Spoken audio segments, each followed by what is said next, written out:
Hello, my friends in film fandom, wherever you may be and however you may be watching. Thank you so much for giving us just a little bit of your time. On tonight's episode, what have we got? We've got the usual. We've got Johnathan Majors drama. Apparently, that's not going away the way that a lot of people thought it would. WWF has been bought by the UFC, and Saturday Night Live did a Mandalorian sketch that I guess Disney Plus decided to make a part of this. But we're going to get to all that and more. But before we do, let me introduce my amazing co-host, starting with the Dowager Countess, Lady Cora. How are you tonight, ma'am? Fantastic. Work's shitty, but the snow is melting. So what can I say? That's a good thing.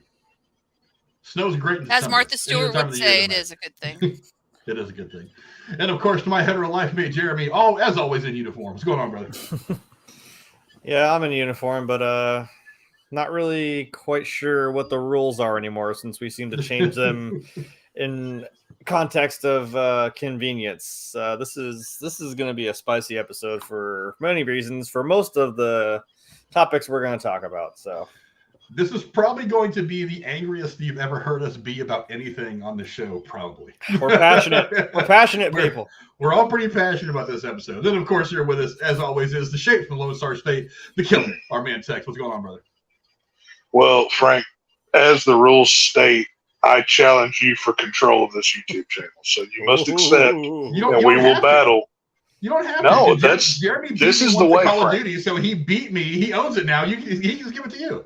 Well, I challenge whoever's in trouble, and I will 1v whoever I have to until I'm running this show. Okay. All right. So I'll meet y'all out back. I challenge you like a duel of pistols at 10 paces. That's how we're going to do this. I was going to say snipers only on Rust, bolt actions. We'll work it out. What's up, everybody? Hope everybody's doing well. Yeah, plenty to go into. Let's jump right into it. Lady Cora, what's the first topic we've got tonight? She's so Lady stunned Cora, she you're can't even muted. speak. Yeah, you're muted. All the professionalism on this show. How did you know I said I'm not muted? And then you said, yeah, you're muted. It's fucking crazy. Todd Phillips is sharing a surprise gift with fans as his forthcoming Joker sequel wraps filming.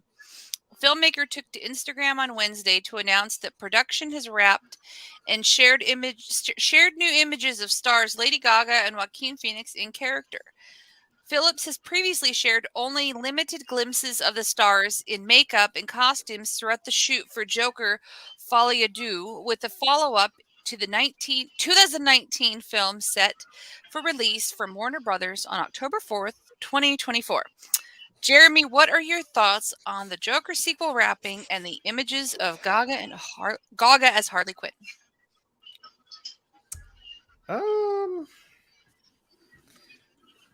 Again, talking about the rules and what even really matters anymore. What universe is this? Because we have Margot Robbie, but now we have Lady Gaga, and then this Joaquin Phoenix Joker. So I don't know anymore.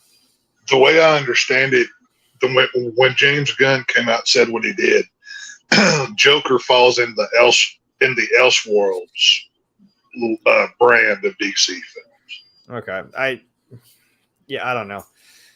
In its own context, in its own world, I mean, Frank knows too, with the state we live in, I could probably drive to the next town over and probably see someone dressed just like that on the street. We know what talent we're talking about. So, but that's not to say, I mean, she looks, kind of the part.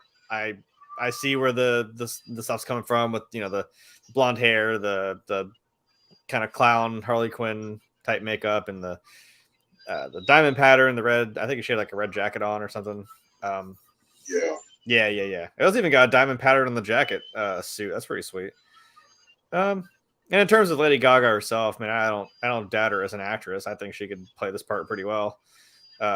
She probably played that crazy lady part pretty well in Gucci. So, just make her a not street thug, but somebody who wants to hold hands and lock lips with the Joker. So she's not right in the head. So, and I think I saw a little clip of her. I think maybe it's either just her or maybe it's the both of them. They were both doing the iconic like little dance down the stair steps, which is kind of cool. So, fun couple ideas. Date night down the staircase. It's just images. I mean, and I'm still kind of wondering how this works as a musical or something. I mean, she's a singer, so it makes sense, but I don't know. I'd probably rather see Margot Robbie like bash someone's head in with that hammer than them twirling. Than them twirling around just singing about Gotham and stuff. I don't know what they're going to sing about, but I would watch Margot Robbie read the phone book. I would pay to do that. I would too. Like that's all I need. I mean, she, just Margot Robbie doing chores would be fine. I don't even need a movie plot. But well, she did do that little parody of the opening to American Psycho, but she did it as like herself, being Margot Robbie instead of Patrick Bateman. Oh yeah. So I would just watch. I'd watch that anytime.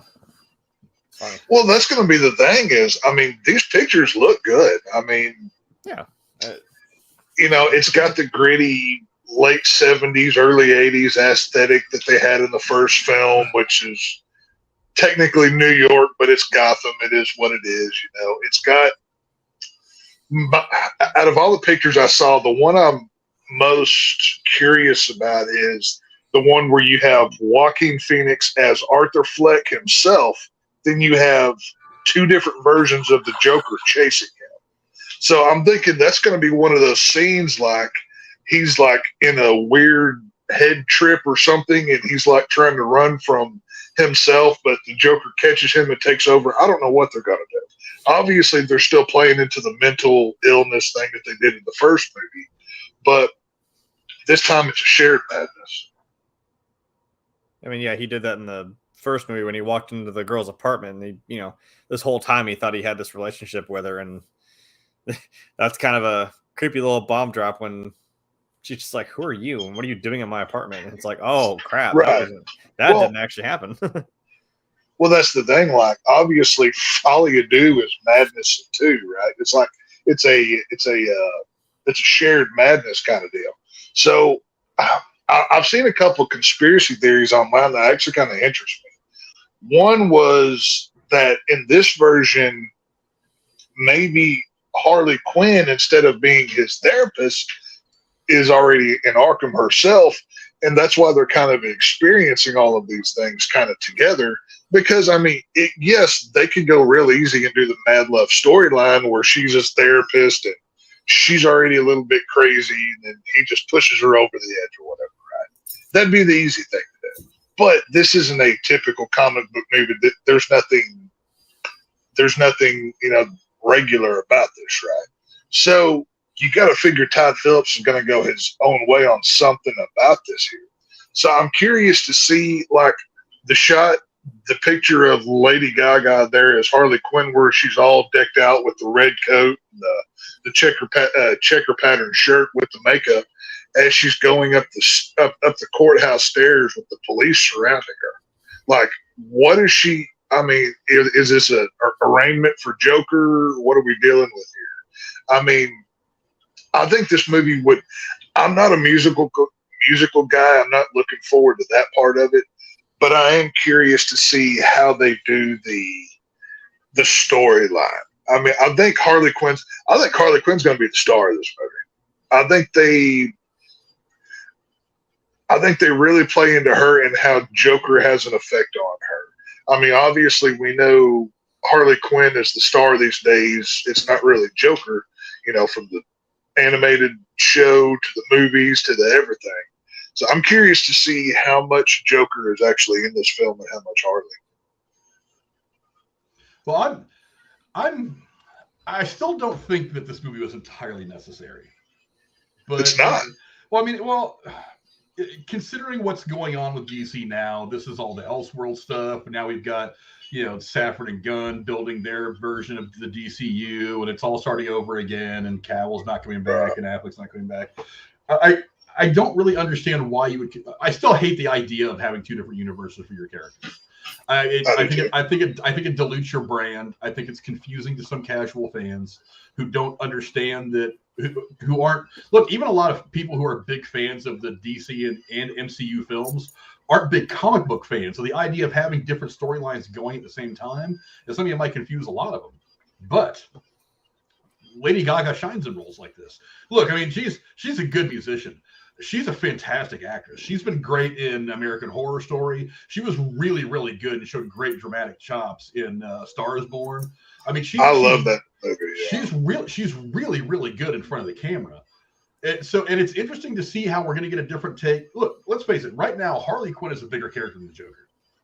Yeah. I mean, the Joker doesn't really have a presence right now in films. I mean, Jared Leto, we don't think he's coming back. There's no indication that he's coming back. We have no idea how. I wish he would. How Gunn and Safran are going to incorporate some of Batman's primary rogue gallery, like Penguin and stuff like that, into the DCEU. So really, she's the biggest villain that DC has active right now, and everybody loves Margot Robbie. So I'm interested in the idea of letting Lady Gaga take this character and kind of do something different with it, put it on a different spin, take different aspects of the character from the comics and kind of push those forward. Because I think that was one of the things that really interested me about Jared Leto doing it.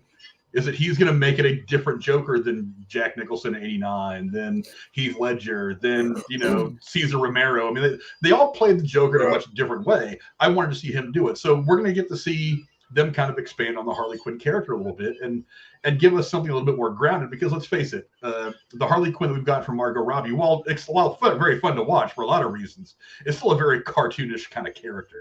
Well, it's really the comic book version of Harley. Yeah, it's something much more straight from the page of the comic book. So I'm interested to see her put a little bit more of a real world spin on this. I feel like, and I'm hoping anyway, that she kind of treats the character that maybe she drew some inspiration from the Manson girls that were following him around his trial back in the 70s.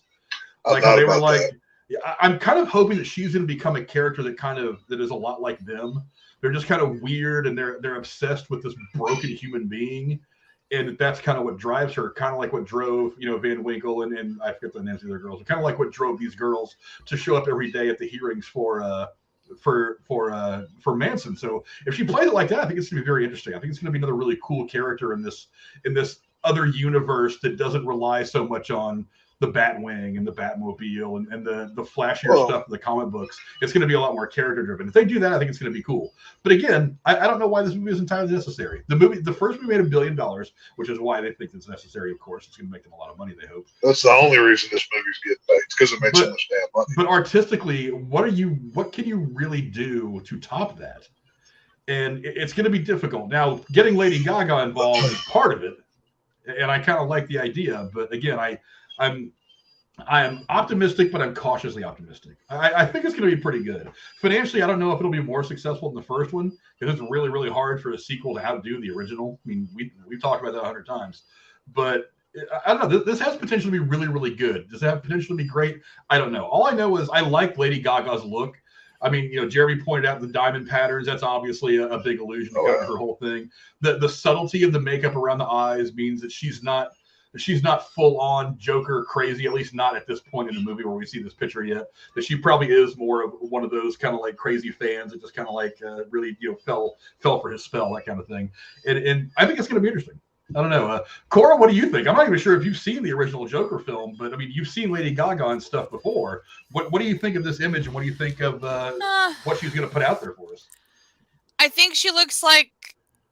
I think this is like the controversy of when Calvin Klein started doing those picture ads with Kate Moss and made her look like a drug addict. I mean, there's just something really dismal about it.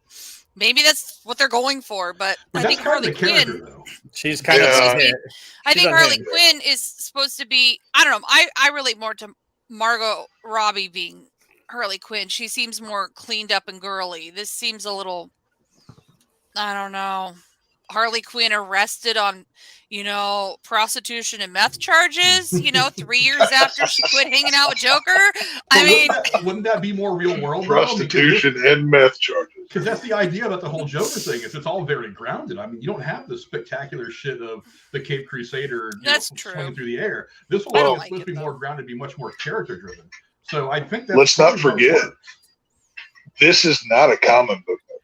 They're using comic book characters to tell a story about something else. The first film was about mental illness, how society kind of looks at people on the fringe, and it was just a crazy guy that went off. What's going to be the agenda that they go with in this movie? And I think with Harley Quinn being in it, I think she's going to be the focus, and whatever their agenda is, I think Frank's onto something with the Manson girl thing. I think it's going to be some kind of Arrested Development kind of thing around a woman's cause, and I think that's why Harley's the star of this film. And do I think it'll do better now? I don't think anybody expected if people had known Joker wasn't a comic book movie, I don't think it would have made $1 billion the first time. But it was such a shocking film. Even film. made the movie?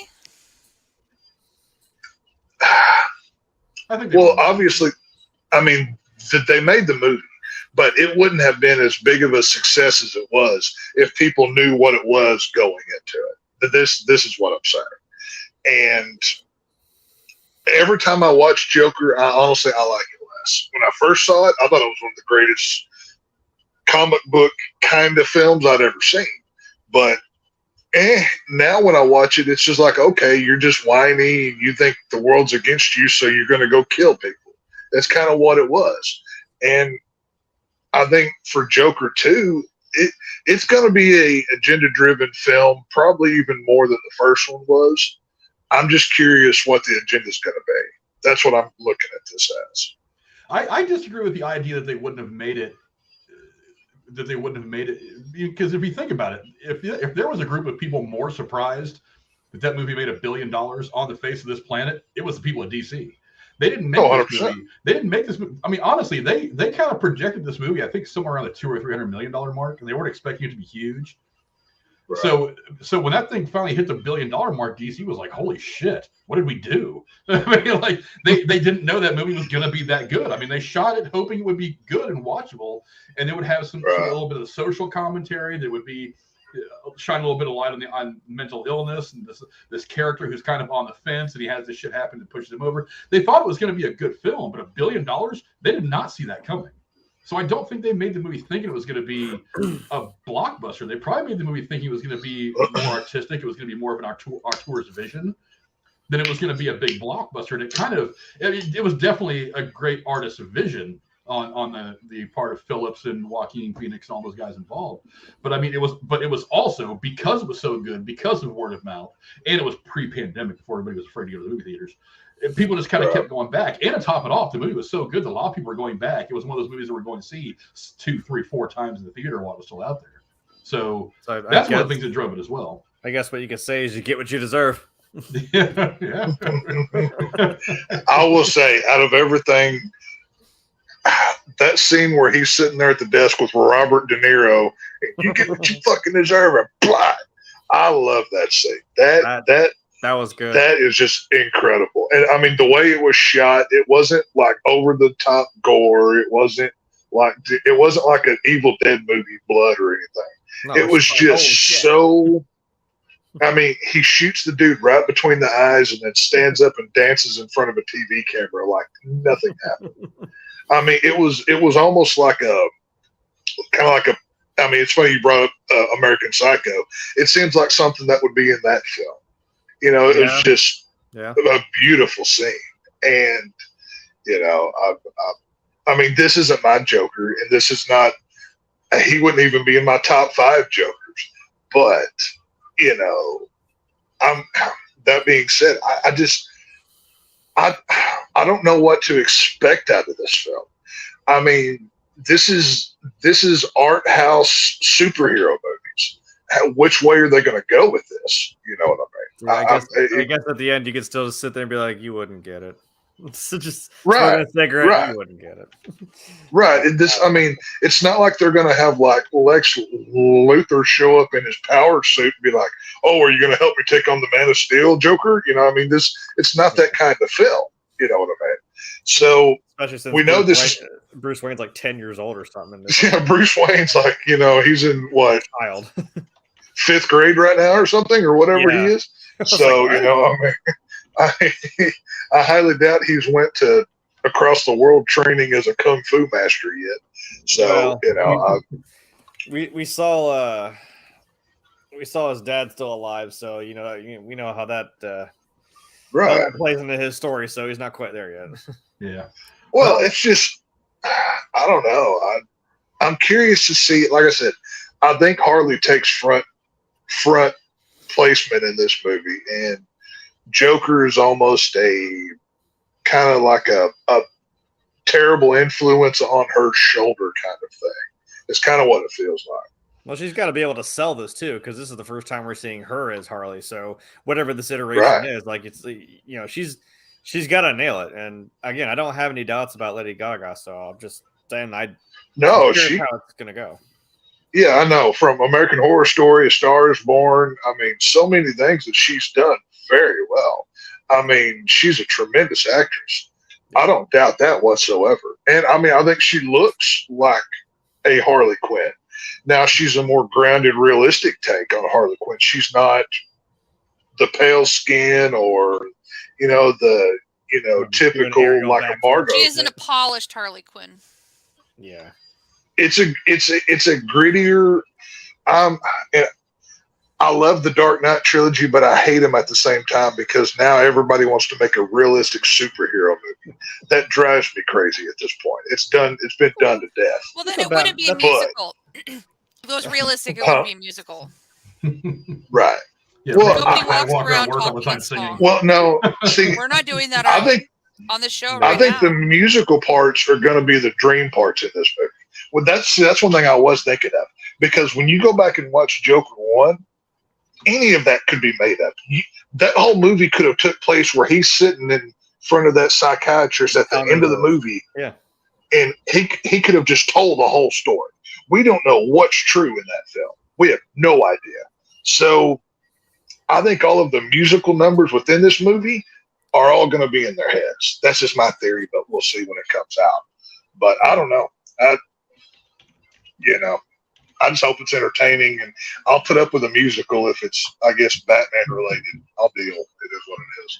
So. Well, they tried making a musical stage number out of Spider-Man, and someone died. So I was gonna say someone died making a musical. I didn't know that. I don't know if he died or if he was really bad, but they actually did it. No, they did a theater production of Spider-Man in New York years ago. And it made news because it was insanely expensive. I don't think it ever actually did a single performance. They never did a performance. But they were practicing something, and some stuntman who was swinging around being Spider-Man. Something happened, and he was very badly hurt. And I think they ended up just kind of killing the whole production. They were like, "Yeah, this has been more trouble than it's worth. We're gonna go ahead and eat the $10 million we spent on it and just walk away." So right.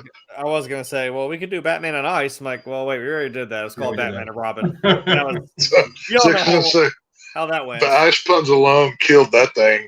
I mean, that was, That's what killed the dinosaurs. The ice But, I don't know. There's hopefully we'll be seeing now I guess we're just waiting for the first trailer. I mean, it's coming out in, what did we say, October 4th, 2024. They just wrapped. They just wrapped on it. Yeah, and we've got over a year until this movie, so I would imagine we're not going to see a trailer for this till probably next summer. So we've still got a year before we even see a trailer for this thing. But you might get it at the Super Bowl. I could see something like this at the Super Bowl. Maybe a teaser at the next Super Bowl, possibly. That's still really early though, and I'm very glad to see that the production companies have gotten away from putting out the first trailer like 9, 10, 12 months ahead of time. It's just because you lose all the buzz over time. So maybe around Super Bowl, but whatever. But go down in the comments and let us know what you guys thought of some of the initial pictures that are starting to come out from the Joker. Folie à Dieu. For those of you who don't speak French, which is me, that means madness too. But give us so go down in the comments. Let us know what you guys think of the images from Joker. Lady Cora, what's the next topic we'll be going into tonight? That would be some DCU stuff. So it is unknown how Blue Beetle will play into the new DCU, but despite this, a long-awaited trailer for the film starring Cobra Kai's Cholo Mariduena hit the internet yesterday. He will be playing Jamie Reyes, a young man that comes into contact with an alien device that gives its users special powers. No, Tex, you can't touch it and make every woman naked. The film co-stars Susan Sarandon and George Lopez will be in it. Frank, what did you think of the first trailer for Blue Beetle? Okay, well, first off, it doesn't mean that Tex can't try. We know how he uses powers. I don't want all of them naked, just the hot ones, just for clarification. So just the cheerleaders. So. Yeah. Yeah. Okay. Well, you got me. I watched the trailer, and I got to admit, I mean, I am less than excited about most of the DC stuff anymore because we don't really know what's coming. But I got to admit, this trailer was a lot of fun. Zola Maradena, I love Cobra Kai. It's one of my favorite things that has ever happened. It started out on YouTube as a YouTube original, went over to Netflix. I think it's been great. I'm very bummed that the next season is going to be the last season. I really think you can carry this on for at least another couple of years. It's been a lot of fun. The nostalgia in me, the kid that grew up watching Karate Kid and all the movies and stuff like that has been lovely. Frank does kung fu while he watches it in the living room. I really do. I dress in my Cobra Kai, my Cobra Kai jeans. He puts his bandana on. He does the whole thing. You can ask Jennifer whatever I want to get her nerves and just scream in her ear. I'm like, Cobra Kai never die. No mercy. But you come in and sweep the leg. Yeah. But yeah, I mean, there was a whole lot to like about this. I mean, the special effects look pretty dope. And I'm not even sure they're finished yet. I mean, the ones that were in the trailer were anyway. Yeah. I love the way that Zola Maradena looks in the role. I think he fits it perfectly. George Lopez is going to be great comic relief. He always is. Susan Sarandon is a bad guy. I like Susan Sarandon's work. I mean, it's similar. I mean, the personal abuse aside, she's a hell of an actress. I mean, she's been nominated for like 4 or 5 Academy Awards. She's won one. She's won a bunch of other awards. She's been around for a while, and she's fantastic in a lot of stuff. I mean, she was great in Bull Durham, great in so much stuff. I mean, she's a fantastic actress. Her being a villain, I mean, there's something. She's a very stern, powerful presence anyway. It's going to make her a great villain. And the one quick look you get at her in this, I'm like, I'm sold on her being kind of one of the villains anyway. I think there's going to be 2 in this movie, but I'm kind of sold on her being the main bad guy, the corporate bad guy. I don't know. Everything about this trailer to me was fun. One of the things that I read in this article earlier that when I was doing some research is that they kind of arranged this movie in a way. Now, remember, this movie was actually originally planned to be a HBO Max exclusive release, but once they saw what they had going on, they were like, "Wait a minute, we don't want to put this on HBO Max. We want this to go theatrical. We're really confident in this thing. We want to put it out there to make us some money." So they showed a lot of confidence in it at that point. That wasn't a small move to make. So they're doing it, and I don't think it's been misplaced. I mean, this movie looks great. The actors I'm excited about. The plot I'm interested in, and they have said that they reworked this movie after making it a theatrical release instead of an HBO Max release to potentially fit into what's coming in the DCU. So this could be really the first movie of Chapter 1 of the Saffron Gunn-led DCU. Gods and Monsters. And I think it's a pretty interesting start. I mean, I'm curious to hear, because I know a little bit about how the Beetle stuff works from the comics. I don't really know how close that's going to be to the movie, but I'm interested to see how they deal with the mythology. I'm interested to see just kind of how they start to build this world. It's very interesting. I'm also curious to see if this is kind of the first movie of Chapter 1, kind of defaulting, if it is. If they have like a post-credit scene or stuff that alludes to stuff that's coming from the DCU, from the upcoming DCU, is there going to be any mention of Shazam or Black Adam? I highly doubt Black Adam. Shazam, possibly. We've already got the Batman mention, but we don't know what Batman he's talking about. I mean, I don't know. Batman's a fascist. I thought the trailer was a lot of fun. It's got me really excited to see it. And knowing that Gunn said that this could be something that they fold into what's coming for DC, I'm a little more optimistic about this than I am for Shazam or Black Adam or anything that would have come out that is going to be just erased from the Snyderverse. I don't know. Tex, what do you think? First of all, George Lopez with a heavy metal mullet and long goatee in this movie looks incredible. He should always have that haircut, by the way. I want to throw that out there. Like a fighter from the Mayans. Whenever I saw him with like the Pantera heavy metal hair, I was like, all right, this is going to be good. I like this. But no, Blue Beetle, I mean, there's 2 Blue Beetles in the DC universe. There was the Ted Kord version, which it was just a guy in like a blue suit where he looked like a beetle. And then you had the Jaime Reyes, which is this movie. And Blue Beetle, he's kind of a newer character, this version anyways. He first really got noticed in the Batman the Brave and the Bold cartoon. It was on Cartoon Network. It was kind of like a 50s, 60s style Batman, kind of like more of a kid-friendly version. And then when the Young Justice cartoon came out, Blue Beetle was a big character in that too. And he really caught fire there. So I was happy to see new superheroes getting a chance. And I mean, obviously this is the first Mexican-led superhero film ever. You know, they've been putting that all over everything. So this movie's going to get a lot of attention. It looks fun. The CGI looks good. The suit looks incredible. From what I can tell in the trailer, they're staying pretty accurate to the lore of the Beetle within DC. Like Jeremy knows with the lanterns, you have, you know, Green Lantern, Blue Lantern, Black Lantern. Well, there's different color Beetles within the DC universe as well. I believe his main villain is a Black Beetle. I forget what the character's name is, but it's very similar to the Lantern Corps whole ideology thing that they have going.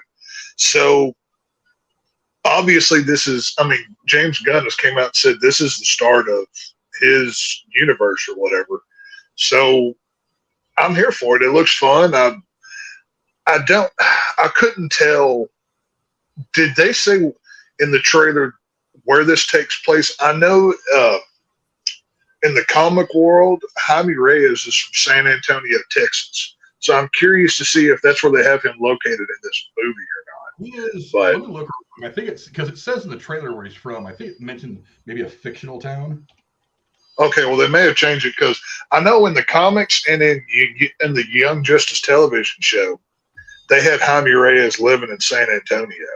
So it would be kind of cool to see the Alamo in a superhero movie. I'd be down for that. But, hey, you know, it looks fun. I like it. It's a change of pace. George Lopez is always fun in anything that he always does.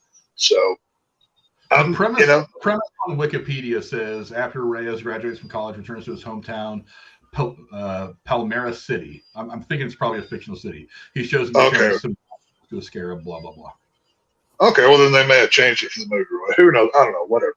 It is what it is. But sounds like a fictional city. I'm not 100% sure. You're right. Either way, the movie looks good, and I'm excited for it. I'm hoping. I know. As Jeremy's famously said, as a DC fan, you're the Cleveland Browns of superhero movies. But yeah, you know, I guess I'll be the delusional cowboy fan, and I'm going to get hope at the beginning of a new season, and hope we actually get somewhere. You know what I mean? So. Well, let's hope that your hope doesn't run into the Niners in the playoffs.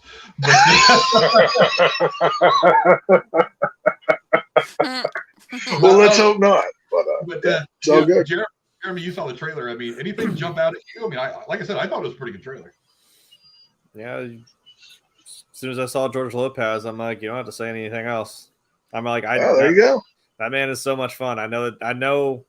Like I think Tex said it, like he's going to be some great comic relief. It's going to be fun. Oh yeah, it looks fun, and yeah, the suit looked pretty dope. I ain't gonna lie. This actually, you know, I think like Frank said too, and I'm going to stay a faithful Cleveland's fan. I'm not going to jump on the hope ship too soon. I'm like, but this does look pretty promising. But I hate to say it. I'm like, well, if it tanks, well, I can shrug my shoulders and be like, well, we'll get him next time, maybe. And I think the first time I actually even found out about Blue Beetle was actually from the Injustice video game. I was like, I don't know who that is. And I had to look into that a little bit. Go back and watch the Young Justice animated show. He comes in season 2, and he's a regular character from then on. Okay. He's kind of got like a thing with Venom, how Venom can talk to the symbiote, or whoever has the symbiote, they can talk to one another. Well, that Blue Beetle that's on Jaime's back, he talks to him like that. So there's kind of going to be like that kind of thing going too. Kind of like how Moon Knight's got like the Pharaoh in his ear, and then he's very similar. Yes, it's so they can play with it that way. Like the Blue Beetle has a mind of its own kind of thing. Well, yeah, it attacked him like a face hugger from Alien. I mean, I was like, oh shit, we're Right, doing that. Yeah. Yeah, no, this looks pretty solid. And I mean, if this is kind of the start, then cool, I'm here for it. I don't know if this that's my first thought too, is where does this tie in, or where's this fit with everything? This might seem more like kind of like we said, kind of the beginning of the beginning, really. So I'm wondering if maybe I'm assuming the Flash movie is kind of like our Days of Future Past hard reset, but it actually works instead of. We could talk for a whole show about the X-Men timeline, but I feel like maybe that's kind of like the groundwork, and then this is now where we're going from this point. So it looks pretty sick. Yeah, Blue Beetle actually started with Fox Comics and later owned by Charlton Comics, and was purchased by DC back in the, I want to say, the mid '80s. Okay, but and he was part of was the Infinite Crisis on Infinite Earth, I think. Infinite Earth. Okay. But it wasn't a bunch of comics that were purchased from Charlton Comics, kind of ended up coming over to the DC world, and that's how he joined DC. Oh. But I don't know, Lady Cora, I don't know if you had a chance to watch the trailer or not. Again, I thought it was a pretty damn good trailer. Did you get a chance to watch it? If you did, what did you think? I did. I'd never heard of it, but the only thing I would say is the suit looks a lot like the Black Panther suit, but blue. What? I can see. No way. I don't know. I don't see it. It didn't seem original enough. I definitely got shades of like Iron Man, but yeah. Okay, maybe that too. It just seems like it wasn't a very original suit for a new character. But other than that, I'm interested in seeing it and learning more about it. Yeah, I think it's going to be fun to watch. I mean, again, I'm interested not only to see what they do with the character and what they do with the story, but I'm interested to see if this really is kind of the first stepping off point for the new DCU. And if it is, where's it going to go? I don't expect them. When does this movie come out again? It comes out. I didn't put that thing. Well, it comes out soon. It comes out this year. So I don't know what else. I mean, this is going to be the first thing that could even possibly be attached to the new DCU under Gunn and Safran. So I mean, I'm going to search this movie really, really heavily when I get a chance to watch it for little allusions to, do they mention LexCorp? Do they mention Smallville? Yeah, keep an eye out.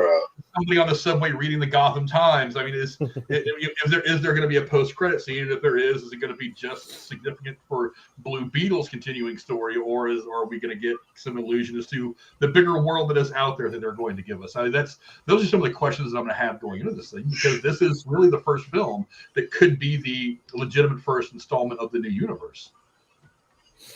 I saw a hilarious meme already where it was like, everybody's like, we want a Mexican superhero, and it's a Disney Marvel. They went, no. And DC, yeah, sure, here you go.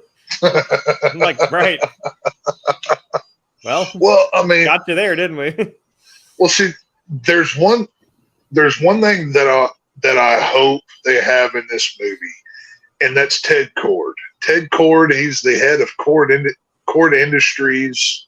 He's kind of like a knockoff of Bruce Wayne or Lex Luthor, but he was the original Blue Beetle. He was the guy that wore the original suit, whatever, and he's the one that always teams up with Booster Gold. They're kind of like they're more of a comedic take on a superhero team, but I would love to have Ted Kord in the world as like a mentor for the Jaime Reyes character. And didn't we mention we're going to have Booster Gold?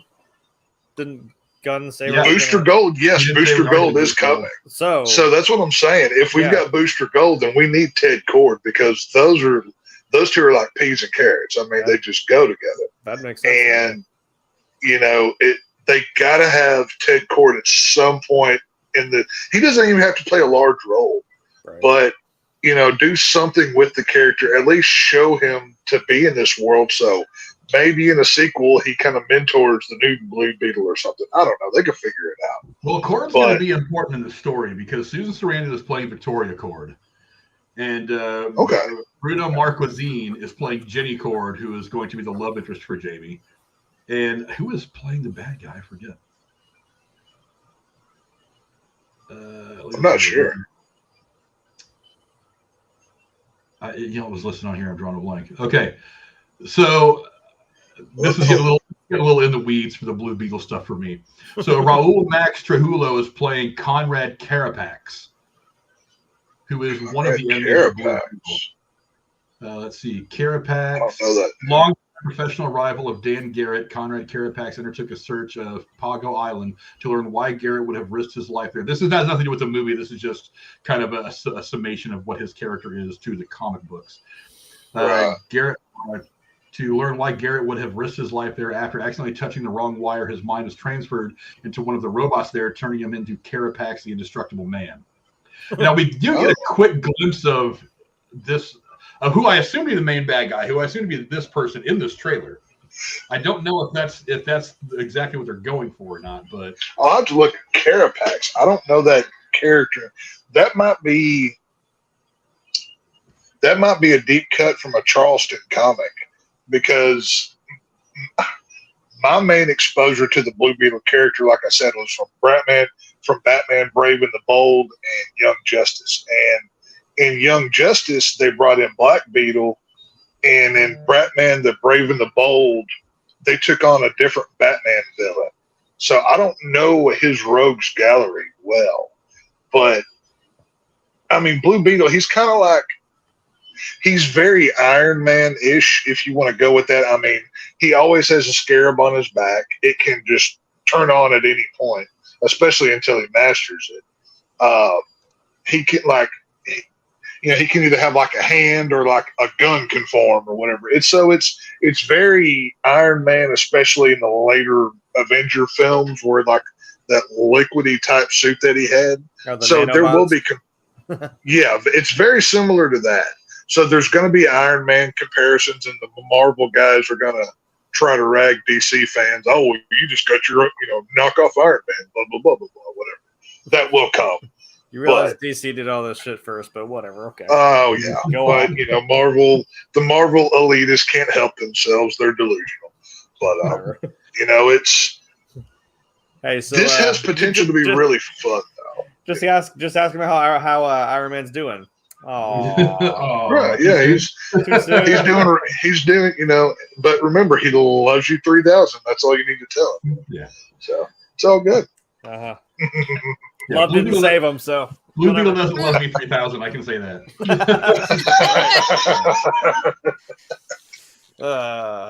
Damn.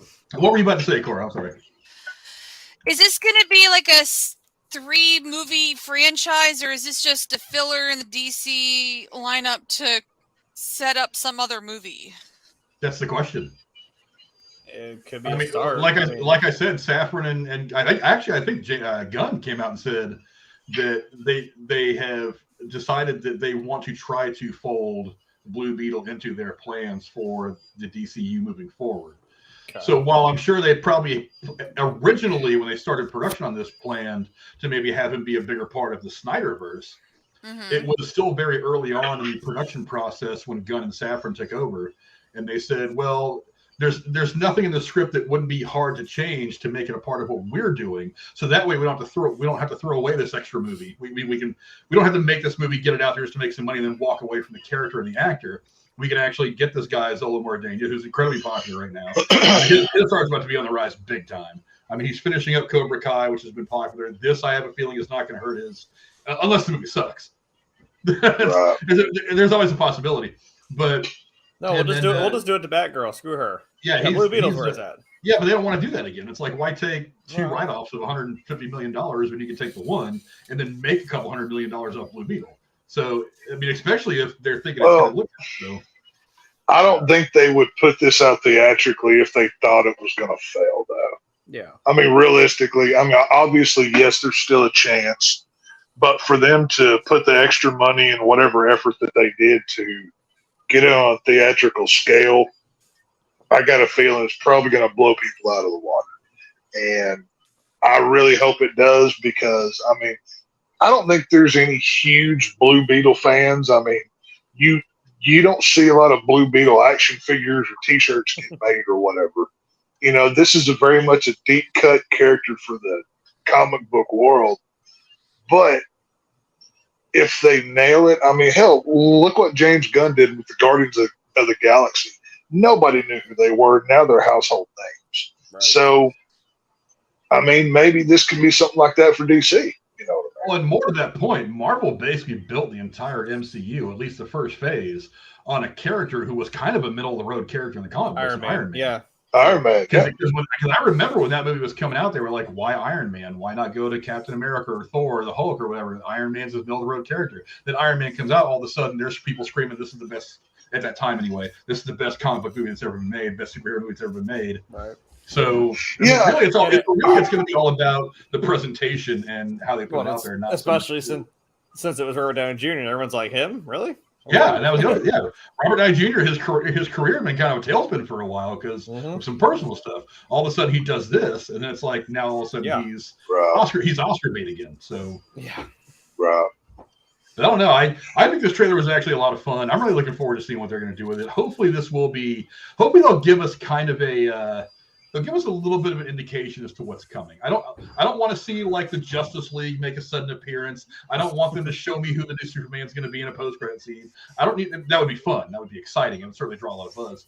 But I just want to see a good movie, and I want to have an idea as to where we're going with this. Like in the background of one of these shots when he's fighting the bad guy, do we see like the arch that is the Hall of Justice, that kind of thing? It's like no.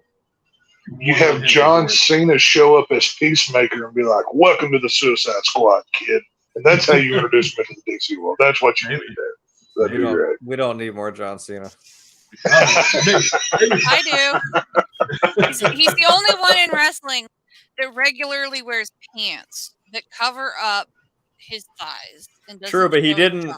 He didn't do that at all as Peacemaker. He was in his tighty whities for most of the fucking. I didn't see any of that. That was one of my criticisms. Like most of the first 3 episodes, he's in his fucking tidy whities. I've only seen him in the jeans, so you know. Oh well, just watch Peacemaker season 1 if you want to see him in his skivvies. No. I've seen the movie. I'm just saying, as a wrestler. True, but this ain't the ring. We're doing other shit. Yeah, that's true. But go down in the comments below. Let us know what you guys think. Did you see the Blue Beetle trailer? I'm sure you probably did. It's got a bajillion views on YouTube right now. And what did you think of it? Are you excited to see it? I certainly am. I think it's going to be interesting. And once this movie comes around, I think we're going to have to do a prediction video. I think that might be a lot of fun to do. But go down in the comments below. Let us know what you guys think.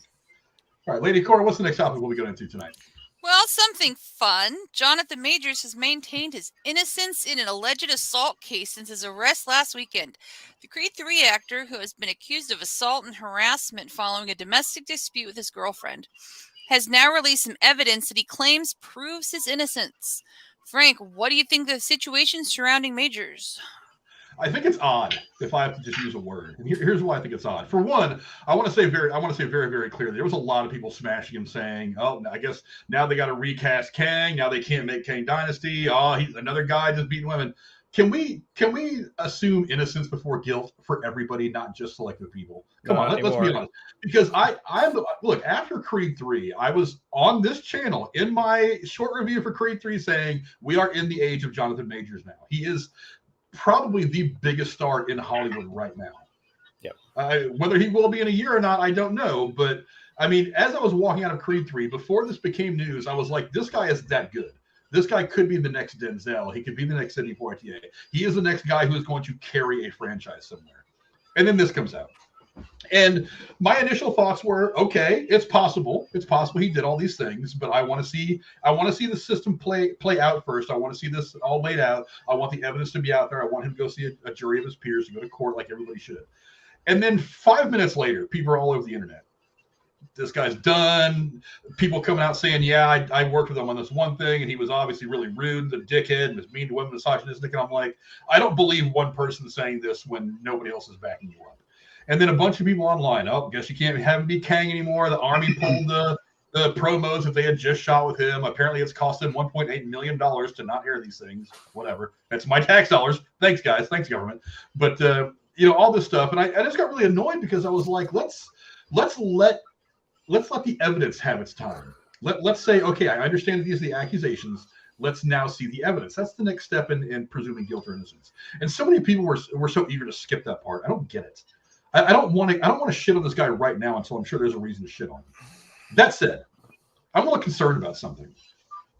And John Campion mentioned this yesterday or today. I forget when he talked about this.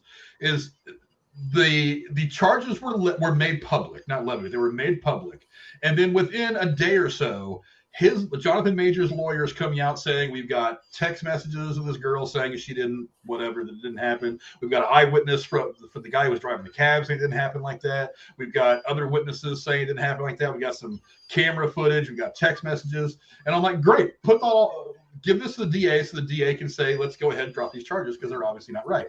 But here's the problem. DA hasn't dropped anything yet. And I'm kind of wondering if, A, they haven't given this information to the DA because it doesn't really exist the way that they say it exists, or B, maybe the DA is going after something that's a little bit bigger and we just don't know it yet. So I'm a little curious about that because it's been 2 weeks now. And the reason we didn't get into this a little more last week is because we were trying to catch up on The Mandalorian, but now I'm kind of concerned as to exactly what this situation is because while I want him to have his opportunity to tell his story, I want the evidence to be put out in front of the people that will make the decision of his guilt or innocence, like the system's supposed to. At the same time, I know how the system works, and if they give this to the DA and the DA looks at it, it's like, yeah, this is all legit. We're going to okay, relatively quickly. 2 weeks is a long ass time for this kind of thing to happen. And so it's got me wondering, is that evidence really that exonerating? Is it that exculpatory? Or are they kind of overselling it a little bit?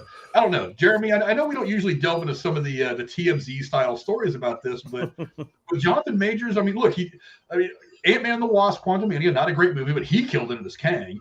Marvel's obviously betting some pretty heavy chips on him because they're basically making the next big Avengers matchup. He's the next big bad. I mean, he's the first big bad after Thanos. He's got big shoes to fill. Creed 3 was a huge hit. Lovecraft Country was a huge hit. His career is really starting to blossom. He's getting really hot really fast. What do you think about all this? Well, the timing does seem rather, inconvenient. It sounds like a jealous ex-girlfriend or something, and we all know how that goes. And I would like to live in a perfect world too, Frank, but we know how the system actually works, and the fact is that it doesn't. I don't know why it's you just want to. It's just riding off of emotion, and it just so quickly you want to get rid of something because you heard somebody did something bad. I'm like, yeah, do you not understand that humans do things, they make mistakes, they do dumb shit. That doesn't mean just because I don't know, I stepped on a fucking crack yesterday, I should go to prison for the rest of my life. I don't know, something stupid. You know what I mean? Or I don't know. I shot for the trash can. I yelled Kobe and I missed. Whatever. I don't know. Now there's litter on the ground. Just don't land on the side of a mountain. You'll be fine. Yeah, I was trying. I know. I said I went Kobe and I missed. And I'm like, well, there's a bad joke there. But yeah, cancel me now. Whatever. This is gonna be your fault, Tex, if I get canceled. It's okay. I'm already canceled. It's not too bad. All right.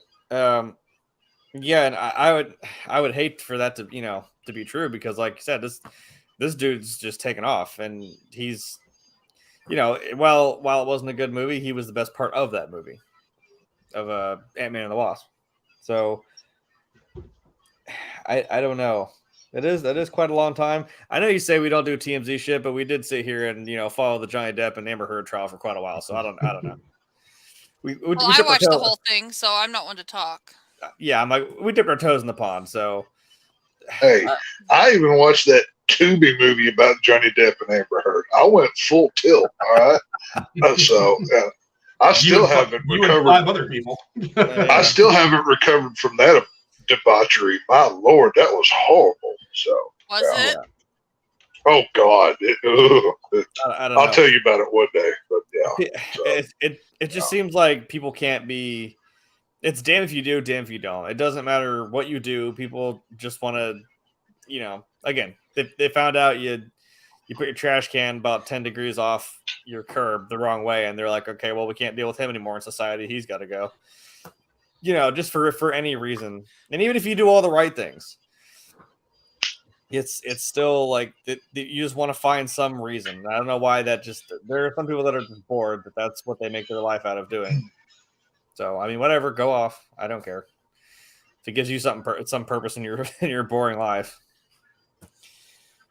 I don't know. I'm also in the camp of I don't know why, it's all because we have like heads on our shoulders and we have critical thinking. We're like, well, okay, that's great, but how about we look into this? It's not this person did that. Okay, cool, bye. You skipped the big part right there. Okay, like let's find out first. I don't know. Did the gloves fit? Did OJ do it? I don't know.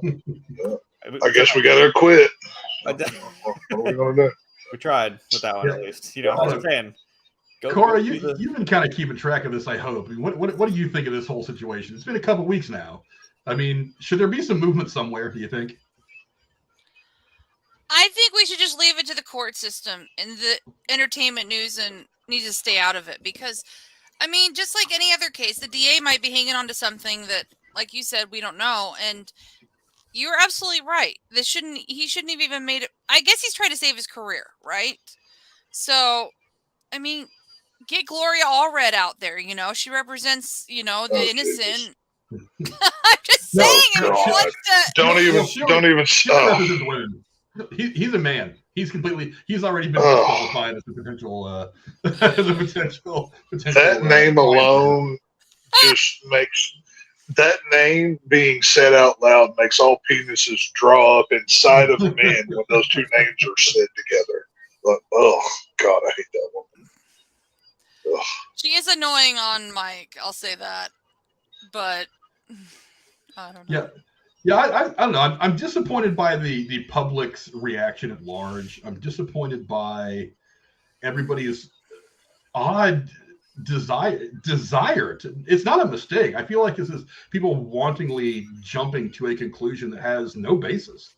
I mean, of guilt or innocence. I mean, all the people out there screaming he didn't do it. I'm like, how do you know? All the people screaming out there he's obviously guilty, lock him up for 1,000 years. How do you know? I mean, you don't look. I wasn't there. I don't know if you guys were there. I wasn't there, so I have no fucking clue what actually happened. I'm just saying, you're in the woods staring at all the deer, and you see the biggest buck down there. You're like, I'm gonna get that motherfucker right there. That's what they're doing. That's their whole game. They want to be the one that take that one down. Like I said, he's climbing to the top right now, and like so you want to take down the big buck, as it were. Did we not learn anything from the Me Too movement or believe all women? We did. Did we not learn anything? I mean, just because an accusation is made, that doesn't mean it's true. Now, if Johnathan Majors did the things that he's accused of, he needs to be held accountable and justice needs to be done. But just because believe all women didn't actually turn out to be true, how crazy is that, right? We have a justice system in place. Yes, our government is a joke, and everything it stands for is half made up these days. But being falsely accused of something like this is horrible, and you never really get that stank off of you once it's put on. And you can be proven innocent, and it's still going to wreck your life. Right. I mean, once you're accused. There are acts in this world, once you're accused of, even if you weren't there and didn't do it, somebody's still going to say, I don't trust him because he was accused of blah, blah, blah. So let the facts have their day. People don't need to rush to Twitter and either support or just take a crap on, Johnathan Majors. We don't know. None of us were there. If the DA's taking his time, well, there's probably a reason. I mean, this is, we were talking about over on Casey's channel about the Vicky Guerrero situation with her daughter, about how her daughter has accused the stepdad of molesting or it wasn't full on rape, but it was like sexual assault kind of things. But there's history of mental illness within the daughter. There's a lot of things going back and forth. And, in these kind of sticky situations, they get very hostile very quickly. And who gets stopped? The media? Well, no, the people involved, both Vicky Guerrero and her daughter, like it's one of those family drama kind of things where there's like this side. The public eye at this point. Right. Well, yes, they're playing this out in social media is what they're doing. Stupid. But with this Johnathan Majors legit, thing, if it's legit, you should be willing to do it the right way Right. and not disparage your character or the person you're accusing. Because here's the thing, we all could fall into this Johnathan Majors situation if we met the wrong person. So we need to give grace to everybody involved. And if you're really truly a victim of a crime, you really, I'm not trying to judge, but you don't want it aired out in the public too much. You want it handled, and you want to have the privacy to get through the post effects of it without having people up in your business. That's my thought. But well, that's the thing. I mean, we live in a world of, too many people have cried wolf. So now we can't believe you when you tell us that, oh, well, Johnny did something bad. You know what I mean? Well, she got on the stand and everybody realized it was all bullshit, but yeah. Right. Well, Johnathan Majors should get his day in court. So I mean, right. I mean, when you're an A-list actor like well, this, yeah, I mean, it's a little different. Well, whether you're A-lister or not, you're still owed a innocent until proven guilty in this country. Has any of his employers or people he works with said anything whether they're going to fire him or not? Well, here, that's kind of part of the problem. Is, well, first off, you had the Army that kind of decided to not air these ads that they had shot with him. They were supposed to start airing them, I think, in the last week or so. But after this news broke, they're like, "Yeah, we're going to go ahead and pull those ads back now," and they're just airing some other random ads. Marvel's kind of put in a weird situation too, because assuming that he's going to have at least a minimal presence in Loki season 2, I would imagine he probably will. They probably already shot that stuff anyway. Yeah. Ant-Man and the Wasp: Quantumania has obviously been out for a while. So they probably weren't planning on doing anything else with him until they got to the Kang Dynasty stuff, unless they had plans on him popping up in a couple of movies along the way. I don't know what their plans were for that. So Marvel kind of has time right now, but as time goes on, they are more and more encumbered by how this thing is going to play itself out. Because right now, Kevin Feige can sit back and say, I'm just watching. We've got, 2-3 years before Kang Dynasty is supposed to come out. So I would imagine we've got at least a year and a half before they start photography on this. So he's got a year and a half before he really has to worry about it. But time goes pretty fast. As Ferris Bueller says, time moves pretty fast. So you gotta. So if I'm him, I'm sitting back waiting. But it's been 2 weeks now. The lawyer, if they have this information that kind of exonerates him, could have thrown it out there a long time ago, and they haven't for some reason, which is odd. It's just really weird. So right now, Kevin Feige and the MCU and Disney can just kind of sit back and watch it all unfold. But at some point, they're going to have to make a decision one way or the other. Because look, the way the legal system works, it could be a year and a half before this thing actually goes to court. And that's right about the time they start filming for Kang Dynasty. So, I mean, so Marvel's already kind of in a pretty tight spot here. Well, that's the thing. I mean, Marvel's in a bind because they don't just have one version of a role that he does. They have thousands of roles that he does. True. You know what I mean? So it's not like, oh, Hawkeye got in trouble. You know, we can just write him off out of the way and move on. No, Hawkeye got run over by a snowplow. Yes, yeah, he got Sonny Bono'd, but it is what it is. So. But it's let's just go worst case scenario on this. Worst case scenario, he's guilty of what they said that he did. Marvel's screwed because their only option here is recast the role and hope too many people don't raise hell about it. That's their best case scenario in that situation. But they don't want an Amber Heard either, where they keep it and there's enough distaste for him that they refuse to see the product because they don't like him in it. Right. So they're damned if they do and they're damned if they don't. I mean, anything short of this woman coming up publicly on television and saying, I lied, he didn't actually do these things, there is always going to be that question of did he or didn't he? And therein lies the problem. You know what I mean? Well, legally, that question needs to be answered. Yes. Oh, 100%. Yeah. No, I agree. That's the thing. It's like it either needs to happen for Marvel. You want it to happen soon because the longer this drags out, the more of a bad spot it puts you in when it comes to either recasting or moving forward. I mean, because they're looking at DC right now. They're like, how did you handle the Amber Heard thing? How have you handled the Ezra Miller thing? Now we've got our own thing. It's got the potential to blow up to be something really annoying and obnoxious for us. we want. Is this the first time Marvel's had one of their stars have a legal problem? I can't think of another one. I can't think of anything significant that has happened to a Marvel actor since the beginning of the MCU. Not to this effect, not to the effect of right. Well, that's what I'm saying. Whatever. So yeah, I mean, Joss Whedon maybe, but that all happened after he had pretty much left the MCU. All the but being an asshole and misogyny. But he was behind the camera, though. You know, True. I mean, you could at least, you know, you could be, we fired him and we hired Zack Snyder. Whoever you want to but all this stuff about Joss Whedon kind of came out after he had done the first Avengers film, and it kind of started to move on from the Marvel stuff. So it was kind of a moot point for them anyway. But I mean, you're getting into the thick of things with this guy. So and like I said, you're looking at DC and you're like, you've got the Ezra Miller thing, you've got the Amber Heard thing, you've had a couple really bad PR problems that it's been odd the way you've dealt with them. It's some things have worked, a lot of things haven't. We need to know how to handle this, but to know how to handle it, they kind of have to understand where the wind is blowing. You know what I mean? And they don't quite know yet. But I don't know.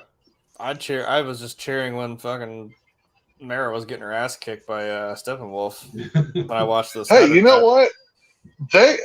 Marvel does have an out. They figured out time travel, right? They can just like time travel back to before Kang was a problem, and then you can do a new villain. Well, Tony Stark figured out time travel, and he's gone now. Right. Well. Okay, time travel now exists within the universe, right? So they can go back 5 years and, Thanos is back again, and then they bring back Josh Brolin, and then we just all pretend like Kang never happened. That's all you do. Problem solved. There you go. No. So, you know what's going to happen is Flashpoint. The Flash is going to do all this. Flash is going. You see, Flash runs on the screen in the next Avengers movie, be like, "Holy crap! I went too far." And he goes back to the other one or something. Like, I ran all the way to the MCU. Hold on, damn it! I got to go back. But I don't know. There's going to be more news coming up about this eventually, hopefully soon, for Marvel's sake and for Johnathan Majors' sake, because guilty or innocent, I want this to work out for him so that he can either move forward and better himself as a person, or he can maybe, just move forward in his career. Because if he is innocent of all this, it is very unfair to him. If he is innocent, that this all this stuff is kind of happening to him. It's going to slow down. It's going to cool off his red hot career right now. I mean, I don't know if you guys have seen Creed 3. That guy's an absolute fucking boss in that movie. And I didn't really have a lot of interest in watching Lovecraft Country at first because marketing didn't really get to me. I mean, I know that Night Watch Zone, their whole crew broke down episode by episode. They really loved it. I watched a couple of his episodes, but it's like for some reason I don't have the time to watch everything I want to watch. It was one of the things that kind of fell through the cracks. I'm thinking about going back and watching Lovecraft Country just because Johnathan Majors is in it. His performance has been awesome, but I don't know. We're gonna see. So I'm gonna try to kill a little bit of time till Tex gets back. Tex is back. I'm back. Fantastic. But go down the comments. Let us know. He ran all the way to the MCU too and came back. Damn, that was fast. He has a time. I talked to Kevin Feige, and Kevin Feige has a plan. It turns out they have those Illuminati connections, and they cloned. Oh. And so if this version of Johnathan Majors goes down, they have another one. They're fine. They got thousands of them. Yeah. What do I always say? In Feige we trust. He's got it all planned out. But don't forget to go down in the comments below. Let us know what you guys think of the drama surrounding Johnathan Majors. I hope it all works itself out appropriately, whether he's guilty or innocent. I just want the right thing to happen in the end. But before we move on to our next topic, I had to do it. I had reached out to a friend to see if he wanted to come on and talk about some WWE stuff because I know Tex is a fan. I know Cora's a fan. Oh, God. I got a bad feeling. Jeremy kind of fell out. So I reached out to my good friend Gatekeeper Drew to see if he wanted to come on and be an extra wrestling voice. Cool. And unfortunately, he wasn't available. So I instead got Bastion Booger. I mean, Casey is wrong. Oh,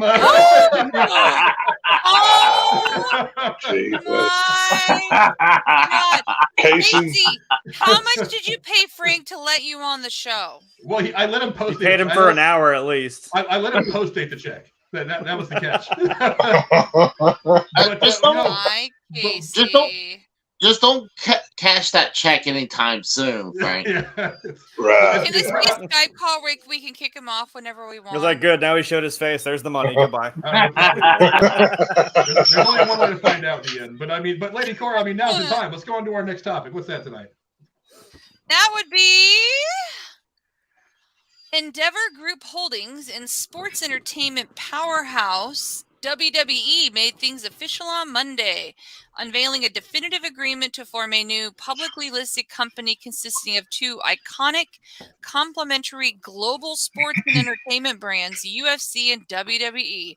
Since going public in 2021, Endeavor has looked to build out its sporting event business, mostly through UFC and to a lesser degree via PBR, so we can have PBR WWE crossovers maybe, huh?